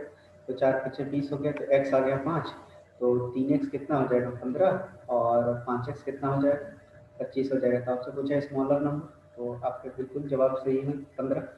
चलिए बढ़ते हैं अपने अगले सवाल की ओर। पूछा गया है कि 1955 में जो है 1955 में जो है किस बैंक का नाम जो है स्टेट बैंक ऑफ इंडिया रखा गया होगा। तो आपको बिल्कुल पता होना चाहिए, ये सवाल बहुत ही इंपॉर्टेंट सवाल है। तो इंपीरियल बैंक ऑफ इंडिया का नाम बदल के क्या रखा गया था, स्टेट बैंक ऑफ इंडिया रखा गया था। और आपको पता होना चाहिए कि जो आपका इंपीरियल बैंक ऑफ इंडिया है वो ओल्डेस्ट बैंक है ना, और सबसे लार्जेस्ट कमर्शियल बैंक है इंडियन सब कॉन्टिनेंट में, ठीक है। और 1955 में इनका नाम बदल के क्या रख दिया गया था, एसबीआई रख दिया गया था। चलिए आगे बढ़ते हैं। अब देखिए मिक्सचर से क्वेश्चन है। आप देखिए इसमें क्या बोलता है कि दो वेसल है जिसमें मिल्क और वाटर है, तो मिल्क और वाटर है जिसमें कि दो वेसल दिया हुआ है। तो आपसे पूछा क्या गया है कि दो वेसल जो है contain milk and water in the ratio 2:3। तो ये आपका कंटेनर 1 हो गया, तो मैं उसको, या वेसल 1 है तो V1 लिख देता हूँ, और वेसल 2 में कितना है मिल्क और वाटर का रेशियो, तो 7:3 दिया हुआ है। तो बोलता है कि find the ratio in which the content of the two vessel have to be mixed so that the ratio of milk and water in the new mixture is equal. बोलता है कि ये इक्वल हो जाएगा अगर दोनों को मिक्स कर दिया जाए तो। तो चलिए इसको बनाते हैं, सवाल को मैं आपको बिल्कुल बेसिक से बताता हूँ। तो देखिए इस सवाल को कैसे बनाएंगे। तो यहाँ पर आपका मिक्सचर अगर मैं मिल्क और वाटर के लिए टोटल मिल्क के लिए निकाल दूँ तो ये हो जाएगा 2/5, यहाँ कितना हो जाएगा, ये 7/10 हो जाएगा। और बोला है कि रेशियो ऑफ मिल्क और वाटर क्या होना चाहिए मिलाने के बाद, तो ये इक्वल होना चाहिए 1:1 के। तो अब मैं इसको कितना ले लूँगा, 1/2 ले लूँगा। अब मैं एलिगेशन लगा देता हूँ उसमें, तो 2/5 यहाँ 7/10, क्योंकि सारे एक मिक्सचर में टूट चुके हैं 1/2। तो आप इसको घटा लीजिए, जो जिससे बड़ा है उसमें से उसको घटा दीजिए, ये हो जाएगा आपका 1/5। और आप इसको घटा लीजिए तो कितना आ जाएगा, तो यहाँ पर ये आपको आ जाएगा 5 × 10, तो 1/2 माइनस 2/5, ये आ जाएगा 10। तो 5 माइनस 4, तो ये आपके पास कितना आ जाएगा, 1/10 आ जाएगा। तो ये 1/10 हो गया। तो इससे आपको पता चल गया होगा 5 गुना के 10, तो ये कितना आ गया 2:1। तो आप देख लीजिए आपका आंसर कितना है। आपका ऑप्शन नंबर ए 2:1 आंसर है। आई होप आपको एलिगेशन समझ में आ गया होगा कैसे लगाते हैं, इस तरह के क्वेश्चन को कैसे बनाते हैं। और भी बहुत डिफरेंट डिफरेंट क्वेश्चन आएंगे अगले सेट्स में, मैं उनको भी बताऊंगा। ठीक है, चलिए आगे बढ़ते हैं। आपको यहाँ पूछा गया है कि 335 का स्क्वायर माइनस 165 का स्क्वायर कितना होगा। तो आपको बिल्कुल भी गुना नहीं करना है। आपको 335 आपको पता है कि ए स्क्वायर माइनस बी स्क्वायर कितना होता है, तो आपको ए plus B into A minus B होता है, बस यही कर देना है। आप देखिए 335 और जो 165, और उसके बाद 335 में से 165 को घटा देना है। इसको जोड़ेंगे तो 5 पर 10, 6 3 9 1 10, 3 1 4 और एक 5 हो जाएगा, तो मल्टीप्लाई कर दीजिए। तो 5 में से 5 गया 0 और 7 6 13 हो जाएगा। तो बचेगा कितना, 2 में से 1 जाएगा 1। अब आप 17 बचे, आपको पता है 85 होता है, 85 देख लीजिए आंसर में। तो ऐसे भी आप सॉल्व कर सकते हैं, ये काफ़ी आसान मेथड है। देखिए अब जो है इसमें से बताइए, तो यहाँ तो बताने की जरूरत नहीं, अगले क्वेश्चन में बढ़ जाता हूँ। बोलता है कि अगर चेन्नई तमिलनाडु में पड़ता है तो झारखंड में क्या पड़ता है। तो आपको ध्यान देना होगा कि चेन्नई का आपके पास राजधानी क्या है। आपका चेन्नई जो है तमिलनाडु जो है उसका कैपिटल है। उसी तरह क्योंकि धनबाद जो सिटी है वो भी झारखंड में पड़ता है, और रांची भी, लेकिन रांची राजधानी है, तो ये आपका आंसर हो जाएगा। चलिए आगे बढ़ते हैं। रायपुर किसका राजधानी है, ये भी मैं बता ही देता हूँ आपको, छत्तीसगढ़ है। ठीक है, और दुर्गापुर जो है वेस्ट बंगाल में पड़ता है। ठीक है, लेकिन राजधानी नहीं है, वेस्ट बंगाल की राजधानी कोलकाता है, ममता बनर्जी सीएम। चलिए आगे बढ़ते हैं। आपको ये देखिए आपको इसमें क्या दिया हुआ है कि स्टेटमेंट को केयरफुली पढ़ के आंसर दे देना। ठीक है, चलिए स्टेटमेंट को पढ़ते हैं। Most people get their own car to the office. Most people get their own car to the office. Office जाने के लिए बहुत लोग अपना ही गाड़ी का इस्तेमाल करते हैं। Number of vehicles on the road is increasing day by day. इसकी वजह से डे बाई डे हमारा क्या हो रहा है, व्हीकल्स का जनसंख्या क्या हो रहा है, बढ़ रहा है। It led to the traffic congestion. Traffic congestion हो रही है इसकी वजह से। उसके बाद एयर पोल्यूशन भी बहुत ज़्यादा बढ़ रहा है, तो इसके चलते रेस्पिरेटरी प्रॉब्लम हो रहा है। ठीक है, तो people should as far as possible take public transport और डू कारपूलिंग, है ना। तो कह रहे हैं कि इसको कम करने के लिए क्या लेना चाहिए, पब्लिक ट्रांसपोर्ट और कारपूलिंग करना चाहिए। कारपूलिंग का मतलब होता है कि जैसे 4 लोग जो है एक कार में बैठ के जा सकते हैं, तो 4 अलग अलग कार ले जाने की क्या जरूरत है, और बिल्कुल सही ही है। आप भी अगर ऐसा कर रहे हैं तो पॉल्यूशन को रोकिए। चलिए आगे बढ़ते हैं। सवाल पूछता है कि कौन सा बेटर फिट बैठते हैं। तो people are becoming rich day by day, बिल्कुल नहीं। People can do shopping mall, people can do shopping mall in car. चलिए respiratory system does not affect the people. चलिए तो more number of the vehicles on the road lead to the traffic congestion. जी हाँ बिल्कुल। चलिए बढ़ते हैं, आपको मैंने बहुत अच्छे से समझा दिया था पहले ही आपको। चलिए बोलता है कि the most famous forbidden city. ठीक है, तो आपको याद रखना है कि कहाँ पर है वो, और उसका अगर आप नाम बता सकते हैं तो वीडियो पॉज करके जरूर बताइए मेरे बताने से पहले। तो चाइना जो है बिल्कुल फॉरबिडन सिटी जो होता है चाइना है, और उसका नाम क्या है, बीजिंग को क्या बोलते हैं, फॉरबिडन सिटी बोलते हैं। ठीक है, तो ऐसा क्यों बोलते हैं कि अब जो है यहाँ पर कौन कौन सी डायनेस्टीज आई थी। तो जो फॉर्मर चाइनीज इंपीरियल पैलेस जो था किसका, मिंग डायनेस्टी का। पहले कौन सा था, मिंग डायनेस्टी के था। और इंड कहाँ पर हुआ इसका, तो किंग डायनेस्टी पर। तो आपको इतना डिटेल में नहीं जाना है, बस आपको याद रखना है कि बीजिंग में इसका म्यूजियम बन गया है। आपको ये भी पूछ सकता है कि शहर का नाम बताइए, तो बीजिंग होगा। चलिए आगे बढ़ते हैं। बोलता है कि rate of conduction of the solid does not depend on. तो rate of conduction, rate of heat conduction in solid does not depend on. तो ये जो है आपका फ्रिक्शन पे डिपेंड नहीं करता है। मैं आपको बता देता हूँ कि दरअसल ये बोल क्या रहा है कि रेट ऑफ हीट कंडक्शन का मतलब क्या होता है। मतलब ये बोल रहे हैं कि क्यू बाई टी, है ना। क्यू आपका क्या हो गया, हीट। तो हीट पर यूनिट टाइम जो है, समय के साथ अगर हीट जो है अगर हम सॉलिड में दे रहे हैं तो वो किस चीज़ पर डिपेंड नहीं करेगा, तो आपको फ्रिक्शन पर डिपेंड नहीं करता है, बाकी चीज़ों पर डिपेंड करता है। ठीक है ना। अच्छा, आपको मैं बता देता हूँ थोड़ा सा और, जो कि आजकल बहुत ज़्यादा सवाल आने लगा है, कंडक्शन, कन्वेक्शन और रेडिएशन। ठीक है, तो आप देख लीजिए कि कंडक्शन का मतलब क्या होता है, जहाँ पर mode of heat transfer solid हो। मोड की मैं बात कर रहा हूँ, मोड सॉलिड होना चाहिए, ठीक है। उसी तरह अगर मोड ऑफ हीट ट्रांसफर मेरा लिक्विड में है, लिक्विड है, कोई लिक्विड मीडियम है, तो उसको कन्वेक्शन बोलते हैं। और रेडिएशन में आपका सोलर एनर्जी जो है सबसे बेस्ट एग्जाम्पल हो गया। चलिए आगे बढ़ता हूँ। बोलता है कि टाइगर सेंसस 2020 बहुत ही ज़्यादा इम्पोर्टेंट सवाल है कि टाइगर का पॉपुलेशन जो है इंडिया में कितना एस्टिमेट किया गया है। तो चूंकि ये पुराना मतलब पुराना पेपर से उठाया हुआ है, तो यहाँ पर आपको एक भी ऑप्शन सही नहीं मिलेंगे। मैं आपको बिल्कुल सही जानकारी दे देता हूँ। तो जो टाइगर का सेंसस हुआ है, तो इसको रिलीज किसने किया है, तो ध्यान देंगे। मैं आपको पॉइंट वाइज लिख भी देता हूँ कि जो हमारे प्राइम मिनिस्टर हैं, पीएम ऑफ इंडिया जो है, उन्होंने क्या किया था, रिलीज किया था, ठीक है। रिलीज किया था, कौन सा साइकिल था, तो मतलब ये फोर्थ साइकिल था, ठीक है। ऑल इंडिया टाइगर एस्टिमेशन 2018, ठीक है। और वो किस दिन किया था, तो ग्लोबल टाइगर डे के दिन, ठीक है। तो ग्लोबल टाइगर डे के दिन किया था। अब इस टाइगर आपको बताना है कमेंट बॉक्स में कि ग्लोबल टाइगर डे कब मनाते हैं। फिर भी मैं लिख देता हूँ, ग्लोबल टाइगर डे कब मनाते हैं, तो आपको याद रखना है 29 जुलाई, ठीक है। बेहद महत्वपूर्ण, एक 29 और याद रखना है आपको, अगर याद रख सकते हैं आप 29 अगस्त याद रखिएगा, नेशनल स्पोर्ट्स डे मनाते हैं।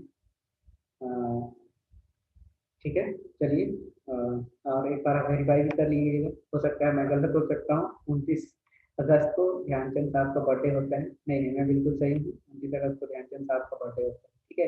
अब टाइगर सेंसस में जो टाइगर को काउंट किया गया है, ठीक है, जो टाइगर को काउंट किया गया है, वो नंबर जो है पहले कितना था, 2226 था, ठीक है। ये नंबर था, अब ये बढ़ के कितना हो गया है, मतलब ये 2014 का प्रश्न है।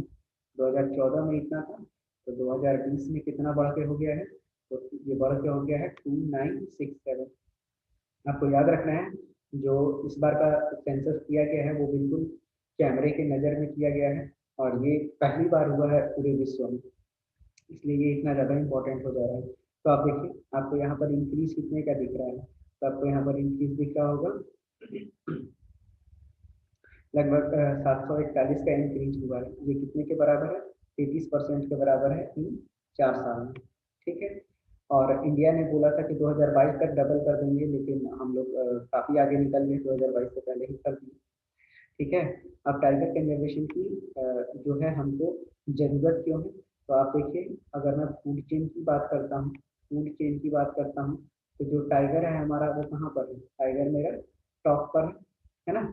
और इसको जो है अम्ब्रेला स्पीसीज भी कभी कभी कहा जाता है, ठीक है। तो आप समझ सकते हैं कि आप एक मतलब फूड चेन का एक हिस्सा कितना इंपॉर्टेंट होता है। एक साइकिल भी अगर कट जाएगा, और जैसा कि आप आज कल्चर को देख रहे हैं, तो देखिए सड़े गले चीज को कोई खा नहीं पा रहा है ना, और उससे नया रोग पैदा हो रहा है। तो आपको ये बात ध्यान रखनी चाहिए, ठीक है। तो इंडिया इंडिया में जो है 5 टाइगर के लैंडस्केप हैं, वो मैं लिख देता हूँ आपके लिए, 5 टाइगर के लैंडस्केप हैं। अच्छा, इससे पहले मैं लिख देता हूँ कि सबसे ज़्यादा जो टाइगर की पॉपुलेशन है वो सबसे ज़्यादा एमपी में है, ठीक है। मोस्टली पॉपुलेटेड, लगभग लगभग लगभग लगभग मेरे हिसाब से 527 है।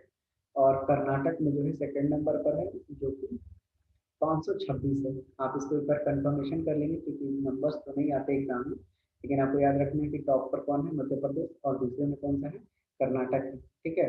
5 लैंडस्केप हैं टाइगर के, जहाँ पर कि शिवालिक और गैंगेटिक प्लेन है। उसके बाद सेंट्रल इंडियन लैंडस्केप और ईस्टर्न घाट है, वेस्टर्न घाट है, नॉर्थ ईस्टर्न हिल है, ब्रह्मपुत्रा प्लेन है, और सुंदर वन है ना। अब जो है टॉप परफॉर्मर जो है मध्य प्रदेश रहा है, मैंने आपको ये बता ही दिया है, और कर्नाटका जो है आपको सेकंड रहा है। तो मेरे ख्याल से 526 या 527 है, आप प्लीज एक बार चेक कर लीजिए। और कर्नाटक में 524 होगा या 525 होगा, ठीक है। उसके बाद कौन सा है, थर्ड स्टेट कौन सा लगता है, तो यूपी नहीं है, ये उत्तराखंड है, ठीक है, ये उत्तराखंड। तो आपको आई होप इतनी जानकारी क्वाइट एनफ है ना। तो वर्स्ट परफॉर्मर में आप याद कर लीजिएगा, वर्स्ट तो पूछा नहीं जाएगा, फिर भी छत्तीसगढ़ और मिजोरम जो है वर्स्ट परफॉर्मर्स रहे हैं। और आपको याद रख लेना है। मैं कुछ और भी बता देता हूँ आपको इसके बारे में कि जो मध्य प्रदेश में जो है ये पेंच सेंचुरी में जो है, और केरला के जो पेरियार है, ठीक है। तो अब ये बहुत इंपॉर्टेंट हो जाएंगे ये दोनों। पेंच कहाँ है? मध्य प्रदेश में। और पेरियार कहाँ है? टाइगर रिजर्व केरला में है। तो ये दोनों जो है सबसे अच्छा आपको रिजल्ट दिए हैं टाइगर इंक्रीज करने में, ठीक है। ग्लोबल टाइगर डे मैंने आपको बता भी दिया है, तो आप उसको बिल्कुल याद रखेंगे 29 जुलाई को। और इस बार बहुत ज़्यादा चांसेस हैं टाइगर सेंसस के आने के लिए, ठीक है। आपको कमेंट बॉक्स में बताना है कि जो टाइगर सेंसस होता है वो कितने साल में होता है, ठीक है। ऑप्शन मैं दे देता हूँ, 2 साल, 4 साल, या 1 साल, या इनमें से कोई भी, ठीक है। तो आपको आंसर अगर आप खोजेंगे तो मैं हिंट भी कर देता हूँ आपको, तो आपको मिल जाएगा, ठीक है। चलिए आगे बढ़ते हैं। अब अगला सवाल क्या है? तो अगला सवाल है कि बताइए कि इस बार का वर्ल्ड वेटलैंड डे का थीम क्या है। तो इस बार का थीम जो है आपको इसमें से बिल्कुल कुछ भी नहीं मिलेगा, है ना, इनमें से कोई आंसर नहीं। तो इस बार का थीम आपके पास क्या है कि वेटलैंड एंड बायोडाइवर्सिटी। देखिए मैं वेटलैंड के बारे में बता दे रहा हूँ। तो वर्ल्ड वेटलैंड डे हमको कब मनाया जाता है? 2 फरवरी। और याद रखना है कि 4 फरवरी को भी आपको, अगर मैं गलत नहीं हूँ, तो 4 फरवरी को नेशनल मतलब कैंसर डे मनाते हैं, ठीक है। 4 फरवरी को क्या मनाते हैं? कैंसर डे मनाते हैं, ठीक है ना। कैंसर अवेयरनेस डे आपको मनाया जाता है, तो उसको भी आप याद कर लीजिएगा, काफ़ी इंपॉर्टेंट है। और जो आपका वेटलैंड होता है, वेटलैंड का मतलब ही होता है दलदल, ठीक है। तो आप सोचेंगे कि दलदल, और इसकी शुरुआत कहाँ से की गई थी? तो ईरान के रामसर कन्वेंशन से चालू किया गया था 1971 में, ठीक है। तो दलदल इंपॉर्टेंट क्यों है? तो आप देखिए कि अगर दलदल नहीं होगा, तो दलदल आपको पता होगा कि पानी को भी स्टोर करने का काम करता है धरती के अंदर। दूसरा जो सबसे बड़ा चीज है, आप देखिए मीथेन, ठीक है। जितना भी स्लम्पी मार्सी एरिया होता है, स्लम्पी एंड मार्सी एरिया मतलब कि दलदल हो गया, है ना, वहां पर क्या होता है, वहां जहाँ बुलबुला फटता है वहां क्या होता है? मीथेन होता है। तो ये मीथेन को कंजर्व करके रखा हुआ है ना। अगर मीथेन हवा में छोड़ दिया जाए तो आप देखिए वो कितना पॉइजनस हो जाएगा आपके लिए या हमारे लिए, सब किसी के लिए। तो क्या होगा? आपको इफेक्ट करना चालू कर देगा। इसलिए वेटलैंड होना भी प्रकृति के हिसाब से बहुत ज्यादा जरूरी है, ठीक है। चलिए बढ़ते हैं अगले सवाल में। अगला सवाल बोलता है कि एल इज की सिस्टर, के की बहन कौन है? एल है, ठीक है। N is the father of K, N जो है पिताजी है किसके? K. N and O are brother. L is the mother of O, ठीक है। ओ की मदर कौन है? एल है, ठीक है। तो पूछता है कि के जो है एन से कैसे रिलेटेड है। और एक चीज मैंने छोड़ दिया था कि एन और ओ क्या है? भाई है। तो एन और ओ भाई है। तो के का तो यहाँ जेंडर ही पता नहीं चल रहा है। आपसे पूछा क्या गया है कि how is K related to N. तो एन से के का रिलेशन क्या हो सकता है? तो क्या आप डिटरमाइन कर सकते हैं यहाँ पर? तो आप देख लीजिए कि आपके पास एक ऑप्शन यहाँ पर छुपा हुआ है, क्योंकि के का जेंडर नोन नहीं है ना। तो आप क्या यहाँ पर आंसर लगाएंगे? डी आपका यहाँ पर बिल्कुल सही हो जाएगा। चलिए बढ़ते हैं अपने अगले प्रश्न की ओर। अब देखिए रेफ्रिजरेशन में जो है किसका इस्तेमाल किया जाता है? तो क्लोरोफ्लोरोकार्बन आपको पता होगा।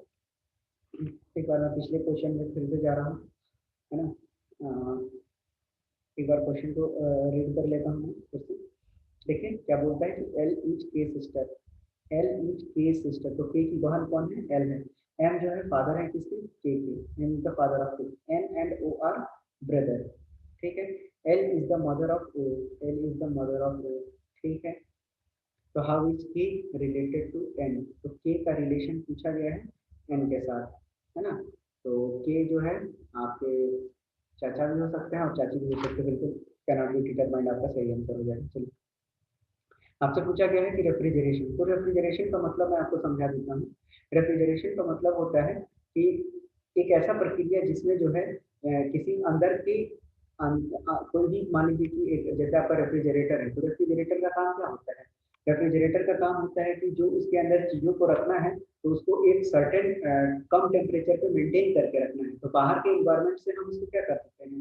बिल्कुल क्लोज कर देते हैं, है ना। डोर को पूरा सील पैक क्लोज करके रखते हैं ताकि अंदर का तापमान बना रहे और उसके अंदर की गर्मी हमेशा बाहर निकलते रहे ताकि टेम्परेचर भी मेंटेन रहे। इसी प्रक्रिया को हम लोग रेफ्रिजरेशन कहते हैं। तो रेफ्रिजरेशन में जो गैस सेंस होता है उसको बोलते हैं क्लोरोफ्लोरोकार्बन। क्लोरोफ्लोरोकार्बन CFC, मतलब क्लोरीन भी यूज हो रहा है, क्लोरीन भी यूज हो रहा है और कार्बन भी। तो आप देख लीजिए कि तीनों के तीनों पॉइजनस है ना।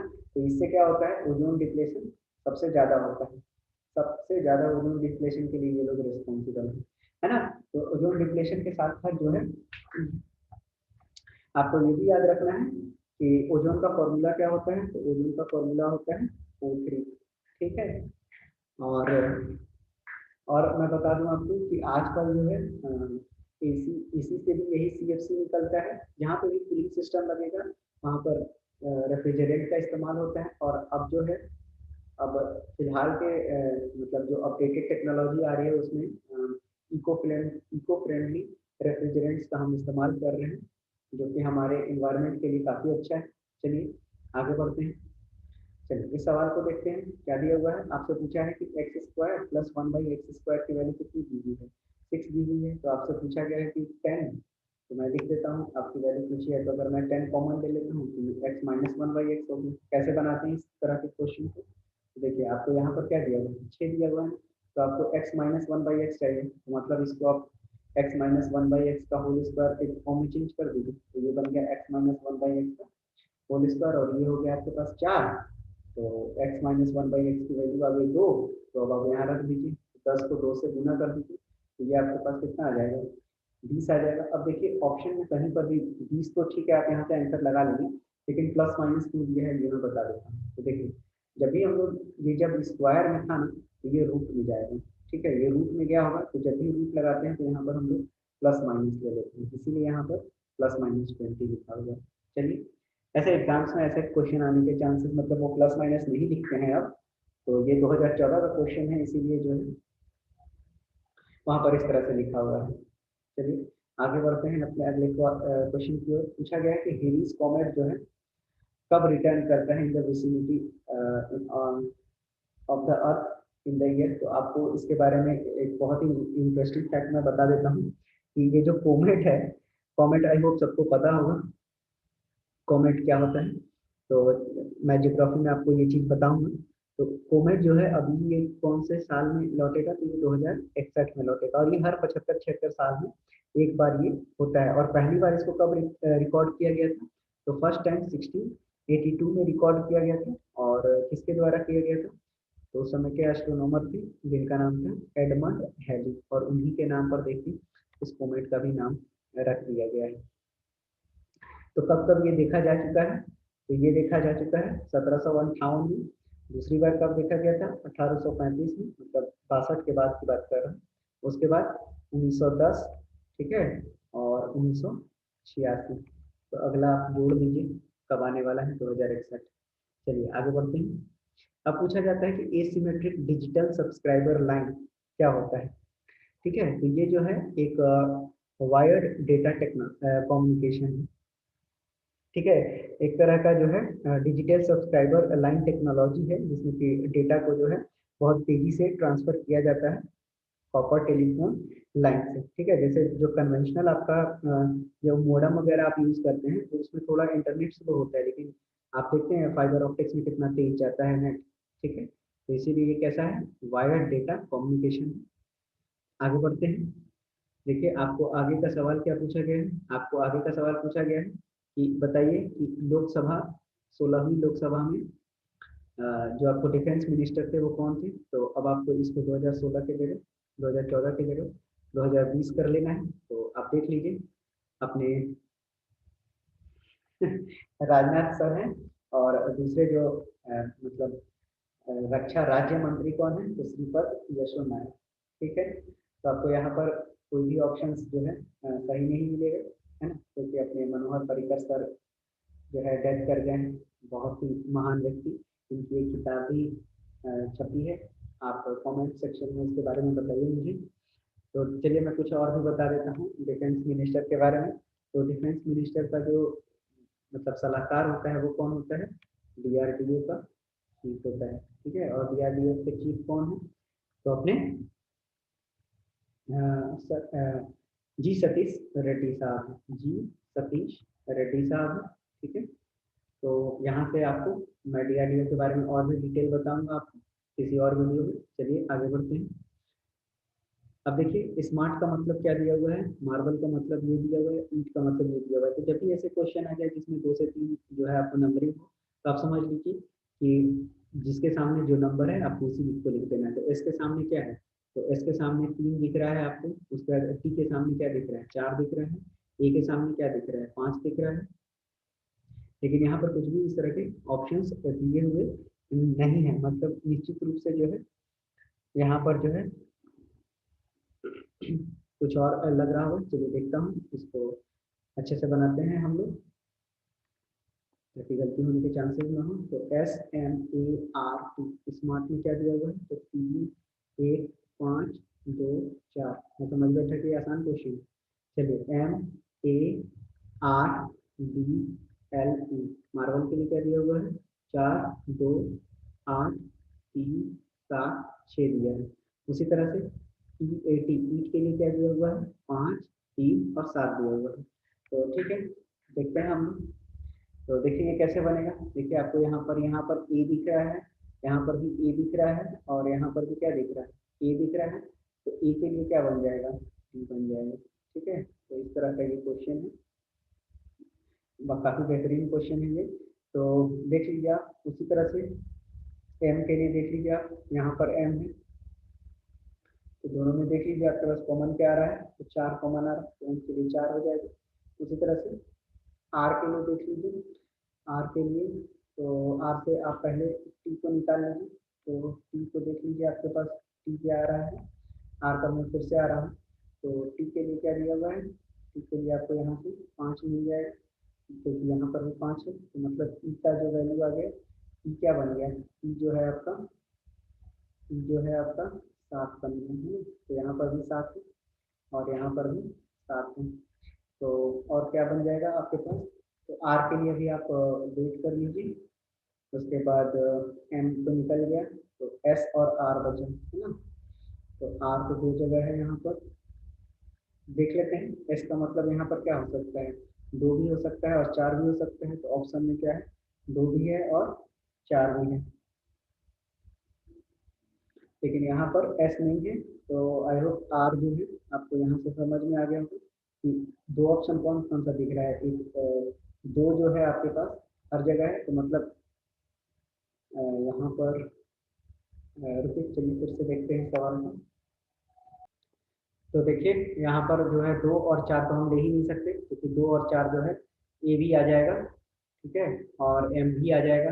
तो स्मार्ट के लिए एस के लिए केवल एक ही ऑप्शन बचता है 1, और आप देखिए ऑप्शन में जो है 1 से कोई स्टार्टिंग नहीं है, तो मतलब इस सवाल में कुछ गड़बड़।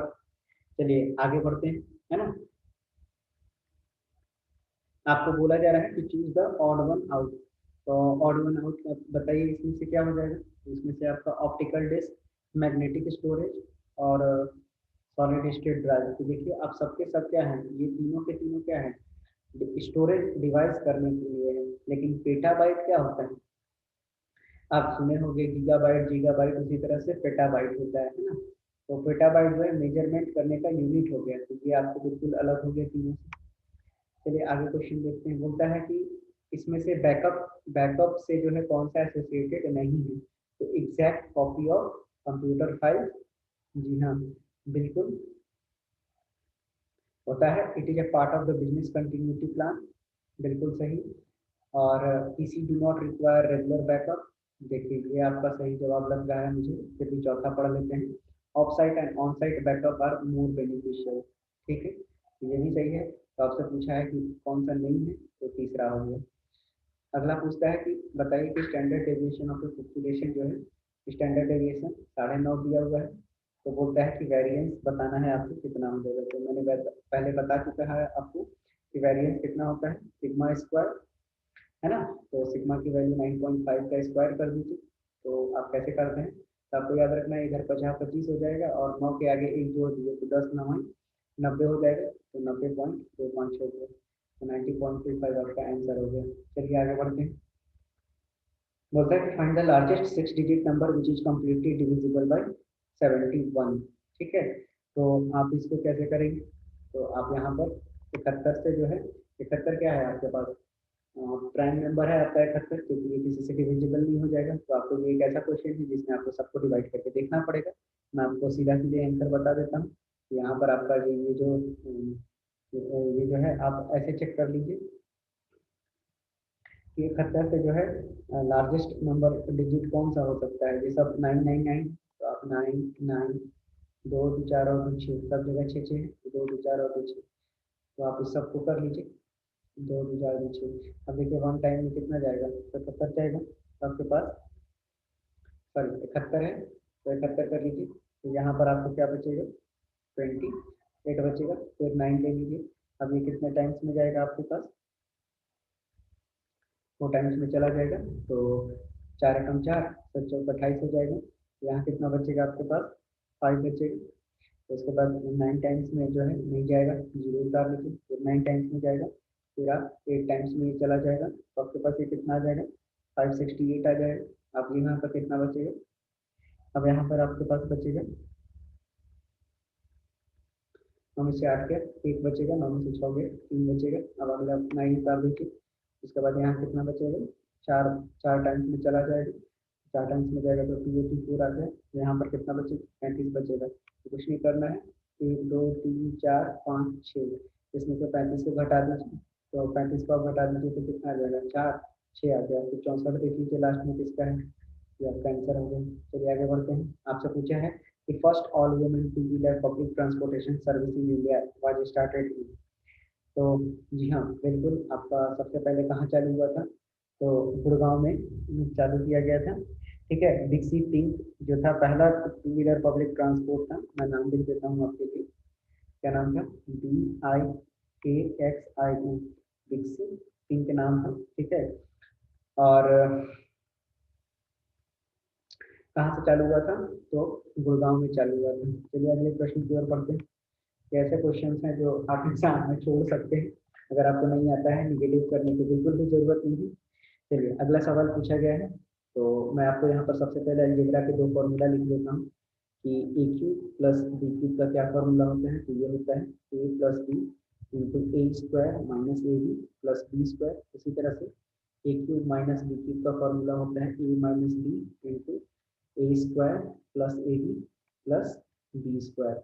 इसी तरह से कुछ और फॉर्मूले लिख देता हूँ, ए प्लस बी का होल क्यूब। तो ये होता है A cube plus B cube plus 3ab into A plus B. इसी तरह से ए माइनस बी का होल क्यूब क्या होता है, A cube minus B cube minus 3ab into A minus B होता है।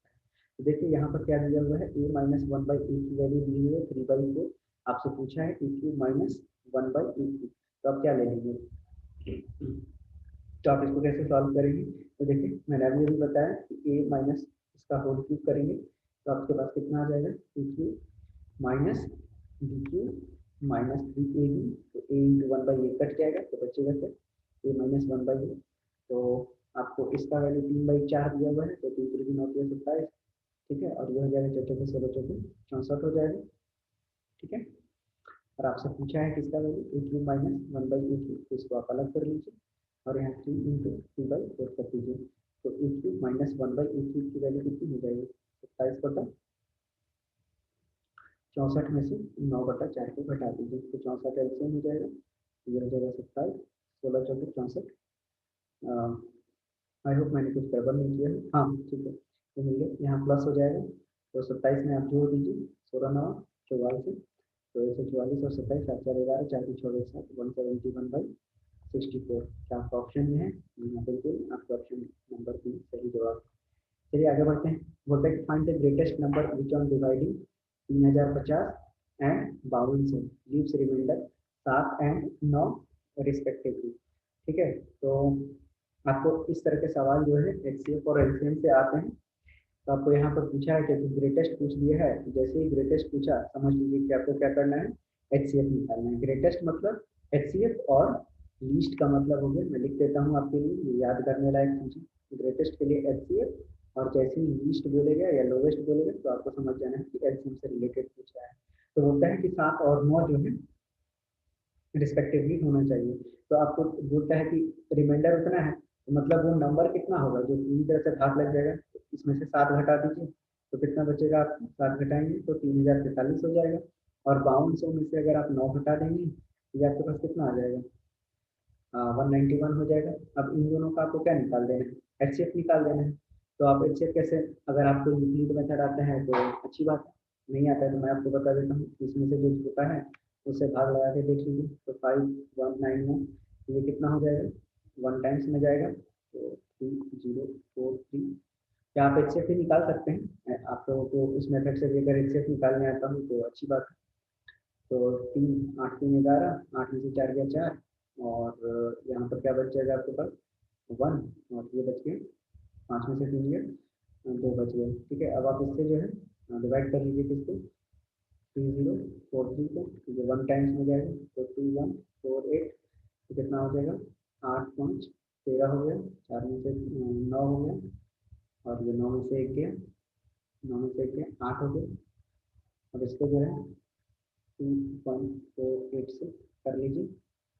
तो आप देखेंगे यहाँ पर कितना आ जाएगा, 8 चौके 32, 8 तरीके 24, 8 गुना के 16, ये कितना आ जाएगा आपके पास, तो 5 गुना के 10, 9 गुना के 18 और 1 19, 8 गुना के 16 और 1 17, ये हो गया 8 9 5 14 7 3 10। ठीक है, आई होप लगता है ये काफ़ी लंबा जा रहा है। चलिए मैं एक्सेस निकाल देता हूँ, और भी मेथड से निकालने के लिए अपने पास, तो दूसरे मेथड से देख लेते हैं फटाफट, क्योंकि वो काफ़ी टाइम कंज्यूमिंग हो रहा था। तो देखिए ये कितना से चला जाएगा, 3043 है ना, तो 9 से 10 11 12 13 14 16 17 से ये चला जाएगा, 17 एकम 17 13 हो गया, 17 चौके 24, 17 सत्ते 119 हो गए, और 17 9 153, 179 किसी से नहीं जाएगा। उसी तरह से 5191, तो अब आपको एक अंदाजा लग गया, ये भी कितने चला जाएगा, ये आपको चला जाएगा 5191।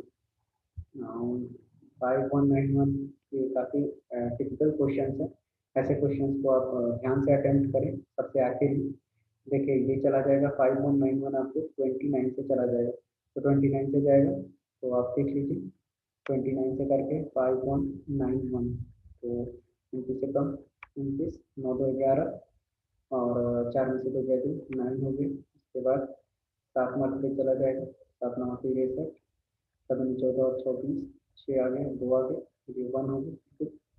तो ये हो जाएगा 9 9 81, बिल्कुल ठीक है, 179 आ जाएगा।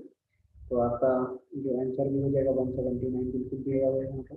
चलिए अगले सवाल पे बढ़ते हैं। आप ऐसे क्वेश्चन को हमेशा लास्ट में कोशिश करें, क्योंकि एग्जाम्स में इतना प्रेशर होता है कि आप इनको पहले अटेम्प्ट करेंगे, और कहीं फंस गए तो आपका आगे का क्वेश्चन भी छूट जाएगा। ठीक है, चलिए इस क्वेश्चन को देखते हैं कि इसके पास किस तरह से बनाएंगे। देखिए आपके पास टेबल है, अगर आपको आई होप आपको ये विजिबल होना चाहिए। ठीक है, तो आपको यहाँ पर क्या दिया हुआ है कि एक टेबल दिया हुआ है जिसमें कि ह्यूमन रिसोर्स के बारे में बताया गया है, ह्यूमन रिसोर्स का प्रोफाइल किसी ग्लोबल कंपनी के लिए। तो यहाँ यूएस दिया है, यूके दिया है, इंडिया दिया है, कनाडा दिया है।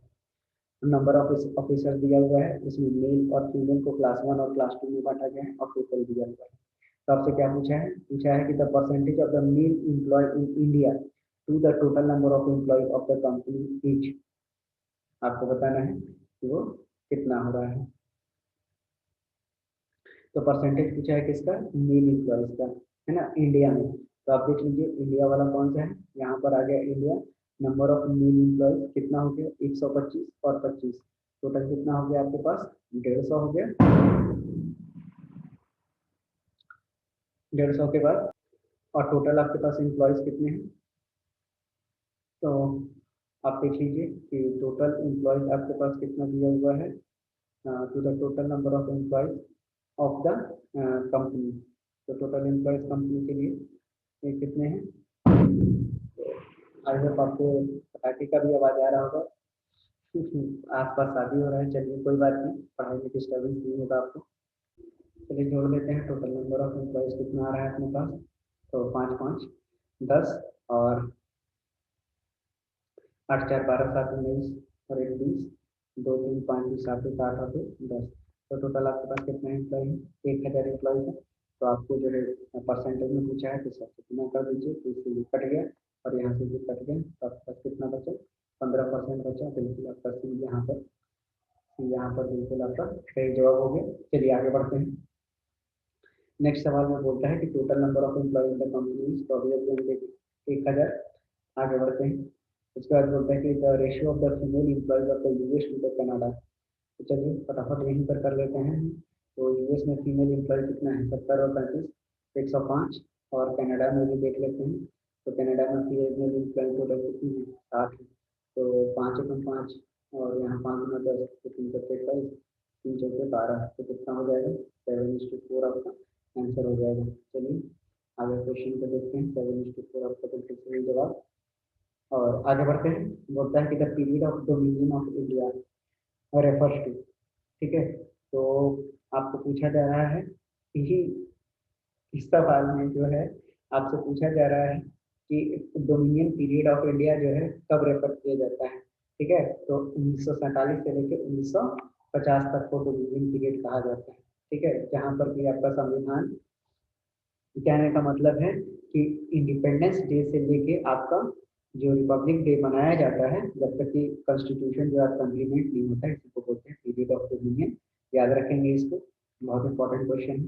बोलता है कि एवरेज ऑफ 25 मल्टीपल्स ऑफ 11 कितना होगा। तो आपको गुना नहीं करके जाना है और निकालना नहीं है, मैं आपको एकदम आसान मेथड बता रहा हूँ। 11 का मल्टीपल आप चालू कीजिए, तो बस आपको 80 आना चाहिए। मैं आपको दोनों फॉर्मूला बता दूंगा, सम का और इन कैसे निकालते हैं वो भी बता देता हूँ। तो 11 का मल्टीपल 11, 22 और 25 तक का पूछा है ना। तो मुझे नहीं पता कि ये कहाँ तक जाएगा, ठीक है ना। लेकिन इसमें बोल दिया है कि 25 है, तो एन का वैल्यू कितना आ जाएगा, बस 25। ए कितना है 11, बी कितना हो जाएगा 11। तो आप सबसे पहले क्या बोला है आपको, आपको बोला है कि बताइए, वही नंबर तो बोला है, नंबर तो एवरेज निकल जाएगा। तो एस एन निकाल लीजिए। एस एन का फॉर्मूला होता है n/2 into A plus n-1 into D होता है। तो एन की वैल्यू 25 है, तो 25/2 इंटू टू इंटू ए की वैल्यू 11 हो गई। और 25 माइनस 8 इंटू 11। अब आप इसको सॉल्व कर लीजिए। तो 25/2 इंटू 11 गुना के 22 हो गए। और 25 में से क्या है 24, तो 11 चौक 44, 11 गुना 22 और 4 26 हो गए। और आप इसको सॉल्व कर लीजिए। तो 25/2 गुना 4 तो 6, 6 2 8 2। तो इसको सॉल्व कीजिए, 2 एकम 2, 2 चौके 8, 2 3 6। अब 25 दिया 75 हो गया, 25 चौके 100, 107 हो गया, 25 और 10 हो गया 35। तो 35 75 आपके पास आ गया। अब आपको पूछा है कि रिक्वायर्ड एवरेज कितना होगा। तो आपको एवरेज निकालना है, तो एवरेज आप निकाल लीजिए। 35 75 को 25 से भाग लगा दीजिए। तो 25 से कम 25, 10 25 चौके 100, 7 हो गया, 75 75, बिल्कुल 143 आपका राइट आंसर हो गया। चलिए अगले क्वेश्चन की ओर बढ़ते हैं। आपसे क्या बोल रहे हैं, चलिए बहुत ही अच्छा प्रश्न आपके सामने दिया हुआ है। क्या दिया हुआ है, 2 into x plus Y plus z की वैल्यू कितनी दी हुई है, 250 दी हुई है। उसी तरह से 2y into x plus Y plus z की वैल्यू कितनी दी हुई है, 100 दी हुई है। और 2z into x plus Y plus z की वैल्यू कितनी दी हुई है, 100 दी हुई है। तो देखिए कैसे सॉल्व करेंगे इसको। ये इक्वेशन 1 हो गया, इक्वेशन 2 हो गया और इक्वेशन 3 हो गया। अब सबको आप क्या कर दीजिए, जोड़ दीजिए। तो 2 कॉमन ले लेंगे, तो इधर भी क्या बच जाएगा। चलिए मैं एक स्टेप आपको पार नहीं करता हूँ, हो सकता है कुछ लोग नए होंगे जो देखेंगे। तो 2x into x plus Y plus z plus 2y into x plus Y plus z plus 2z into x plus Y plus z. और इधर आप जोड़ेंगे तो 250, 100, 350, तो ये बन गया 450। अब आप देखिए, तो आप 2 कॉमन ले लेंगे। आप 2 into x plus Y plus z अगर आप कॉमन ले लेते हैं तो प्लस बचेगा क्या, तो x plus Y plus Z ही तो बचेगा, है ना। और ये 450 के बराबर आ जाएगा। अब इस 2 से इसको हटा देते, तो 2 दूना 4, 2 दूना 4, 225 आ गया। ये कितना बच गया, x plus Y plus z का होल स्क्वायर, और ये 225 हो गया। तो x plus Y plus z आपका कितना आ गया, 15 आ गया। ठीक है, अब आप यहाँ से 15 रख दीजिए, x plus Y plus z की जगह पर 2x बराबर 15। तो आपके पास कितना आ जाएगा, 250/15। तो यहाँ से x को सॉल्व कर लीजिए। तो ये आ जाएगा 125 और 5 से 15, 5 में 10 50 25। तो x की वैल्यू कितनी है, 25/3। इसी तरह से y की वैल्यू कितनी आ जाएगी आपके पास, 250 100 और नीचे 15 है। तो 5 5 का हम 50 और 5 से 15, 10/3 आ गया। इसी तरह से आप यहाँ से जेड सॉल्व कर लीजिए। तो 50 हो गया और 50/15 कितना देगा, फिर से 10/3 आ जाएगा। तो आपसे पूछा गया है 3x प्लस 6y प्लस 15 है। तो 3 इंटू आप कर दीजिए एक्स कितना है 25/3 प्लस आपके पास 6 इंटू वाई बोला है, तो वाई आ गया 10/3 और जेड कितना है तो 15 इंटू 10/3। ये कितना हो गया 3×5 = 15, 3×9 = 6 और 3 से 3 कट गया, तो यहाँ कितना बचा 25, यहाँ कितना बचा 25 प्लस 20 प्लस 50। तो आप इसको ऐड कर लीजिए, ऐड करेंगे तो कितना आए तो 50 20 70 20 95, तो बिल्कुल 95 आपका राइट आंसर हो गया। चलिए बढ़ते हैं अपने अगले क्वेश्चन की ओर। आप भी थक गए होंगे, मैं भी थक गया हूँ, चलिए फिर भी इस सीरीज को पूरा कंप्लीट कर लेते हैं। आपको पता होना चाहिए काकोरी ट्रेन कांड कब हुआ था, तो बिल्कुल आपको मालूम होना चाहिए 1925 में हुआ था। मैंने आपके लिए यहाँ पर डेट भी लगा दी है, 9 अगस्त 1925 को काकोरी कांड हुआ था, जिसमें ट्रेन को लूटा गया था, जो ब्रिटिशर्स के द्वारा भेजा जा रहा था। उसमें कुछ सामान था, है ना, काफी महंगा सामान था, और रॉबरी जो है किसके द्वारा किया गया था तो हिंदुस्तान रिपब्लिकन एसोसिएशन के द्वारा किया गया था। ठीक है, और ये कहाँ से लिया गया है, ये जो सोर्स जो मैंने लिखा है तो बिल्कुल ये विकिपीडिया का ही सोर्स है। चलिए आगे बढ़ते हैं। अगला सवाल क्या कहता है कि by selling an article for ₹979, ठीक है, तो सेलिंग प्राइस कितना दिया हुआ है आपका ₹979 दिया हुआ है। Shopkeeper bears a loss of 11%, तो लॉस कितना हो रहा है आपको 11% हो रहा है। तो आप यहाँ से बिल्कुल कॉस्ट प्राइस निकाल सकते हैं। तो कॉस्ट प्राइस कितना हो जाएगा 100/100 माइनस 11 गुना 979 हो जाएगा। आई होप आपको फॉर्मूला पता होगा, नहीं पता होगा तो मैं लिख देता हूँ। ये होता है 100/100 माइनस लॉस हो गया, और अगर गेन रहेगा तो प्लस कर देंगे इंटू 100 हो जाएगा। तो कॉस्ट प्राइस कितना निकल गया आपका, तो 100 में से 89 कर दीजिए इंटू 979 कर दीजिए, तो आपको ये कट जाना चाहिए। तो 89 एक बार में, ठीक है, 9 8 17 11, तो टोटल कितना आ गया 1100 आ गया, है ना। अब उसके बाद बोलता है कि if the shopkeeper sell that article for ₹1232, तो अब अगर सेलिंग प्राइस कितना हो गया 1232 हो गया, कॉस्ट प्राइस 1100 हो गया, तो पूछा है कि प्रॉफिट क्या हो गया, तो बिल्कुल प्रॉफिट निकाल लीजिए 2 3 1 132 का प्रॉफिट मार दिया, कितना पे मारा है तो 1100 पे किया है, और गुना 100 कर दीजिए तो इससे कट गया, तो 11 से 11 11 गुना 22, तो आपका आंसर बिल्कुल 12% और आपका ऑप्शन नंबर ए हो गया। चलिए बढ़ते हैं अगले प्रश्न की ओर। आपसे पूछा जा रहा है कि HCF and LCM of two number, ठीक है, तो आपको फॉर्मूला मैं लिख देता हूँ। एचसीएफ इंटू एलसीएम जो होता है वो कितना होता है first number into second number के बराबर होता है। तो आपके पास एचसीएफ कितना दिएगा 45 दिया है, एलसीएम 270 दिया हुआ है, और चलिए आपको यहाँ पर क्या लगा दिए 2:3, तो रेशियो लगा दिया, तो एक्स मान लीजिए 2x इंटू 3x हो गया, तो ये हो गया 6x², 6x² equal to 45 into 270। आप बिल्कुल कटिंग में करें, है ना, 6 तो आप कैसे काट सकते हैं, 6 से ये कट जाएगा, बिल्कुल 6 चौके 24, 6 25 30, और 45 का स्क्वायर हो गया, तो एक्स की वैल्यू ऑटोमेटिकली 45 आ गई। तो आपसे पूछा क्या है कि स्मॉलर दोनों में से कौन सा है, तो और उसके बाद पूछा क्या है and then find the x²। अच्छा स्मॉलर नंबर x है, तो जाहिर सी बात है फर्स्ट नंबर 2 है, तो 90 आ जाएगा, स्मॉलर नंबर कितना हो जाएगा आपका 45 गुना 90 हो जाएगा, तो 90 का स्क्वायर कितना होता है 8100 होता है। चलिए आगे बढ़ते हैं अगले प्रश्न की ओर। अगला प्रश्न बोलता है कि inflammation of the mucus membrane में सूजन आ जाने से क्या हो जाता है, तो बिल्कुल आपको पता होना चाहिए ब्रोंकाइटिस इसका बिल्कुल सही आंसर है। और ब्रोंकाइटिस बिल्कुल अस्थमा जैसा ही एक तरह का बीमारी है, मतलब फेफड़े का ही बीमारी है। इसमें क्या होता है कि मतलब सूजन आ जाता है जहाँ पे जो हवा ले जाने वाला रहता है ना, वहीं उसी को बोलते हैं म्यूकस मेम्ब्रेन। म्यूकस मेम्ब्रेन क्या होता है हवा ले जाता है कहाँ पर लंग्स में, ठीक है। और जो लोग को ब्रोंकाइटिस की शिकायत होती है उनको जो है उनका जो कफ है वो कैसा निकलता है बहुत ज़्यादा मोटा मोटा निकलता है, ठीक है, और वो डिस्कलर होता है। ठीक, चलिए तो भगवान करे किसी को ऐसा ना हो, है ना, सब लोग स्वस्थ रहें यही आशा करते हैं, और कम से कम गंदगी फैलाएं समाज में भी और देश में भी, ताकि देश भी आगे बढ़े। चलिए आगे बढ़ते हैं। चलिए तो ये क्वेश्चन पढ़ते हैं। Consider the following information and answer the question based on it. बोलता है कि 200 कीड़े हैं, 20 wanted to see the galaxy, तो टोटल कीड़े कितना है चलिए लिख लेते हैं। टोटल कीड़े की वैल्यू कितनी दी हुई है 200 दी हुई है, जिसमें से कि गैलेक्सी कितने देखना चाहते हैं, तो गैलेक्सी देखना चाहते हैं 20, स्टार कितना देखना चाहते हैं तो 25, और इसी तरह से स्टार के अलावा प्लैनेट कितने देखने चाहते हैं तो प्लैनेट वाले 30 बच्चे हैं। और फिर से जो है उसके बाद क्या दिया हुआ है, 50 वांटेड टू सी स्टार। मेरे ख्याल से स्टार तो हम लोग देख चुके हैं, तो ठीक है। फिर से क्या दिया हुआ है,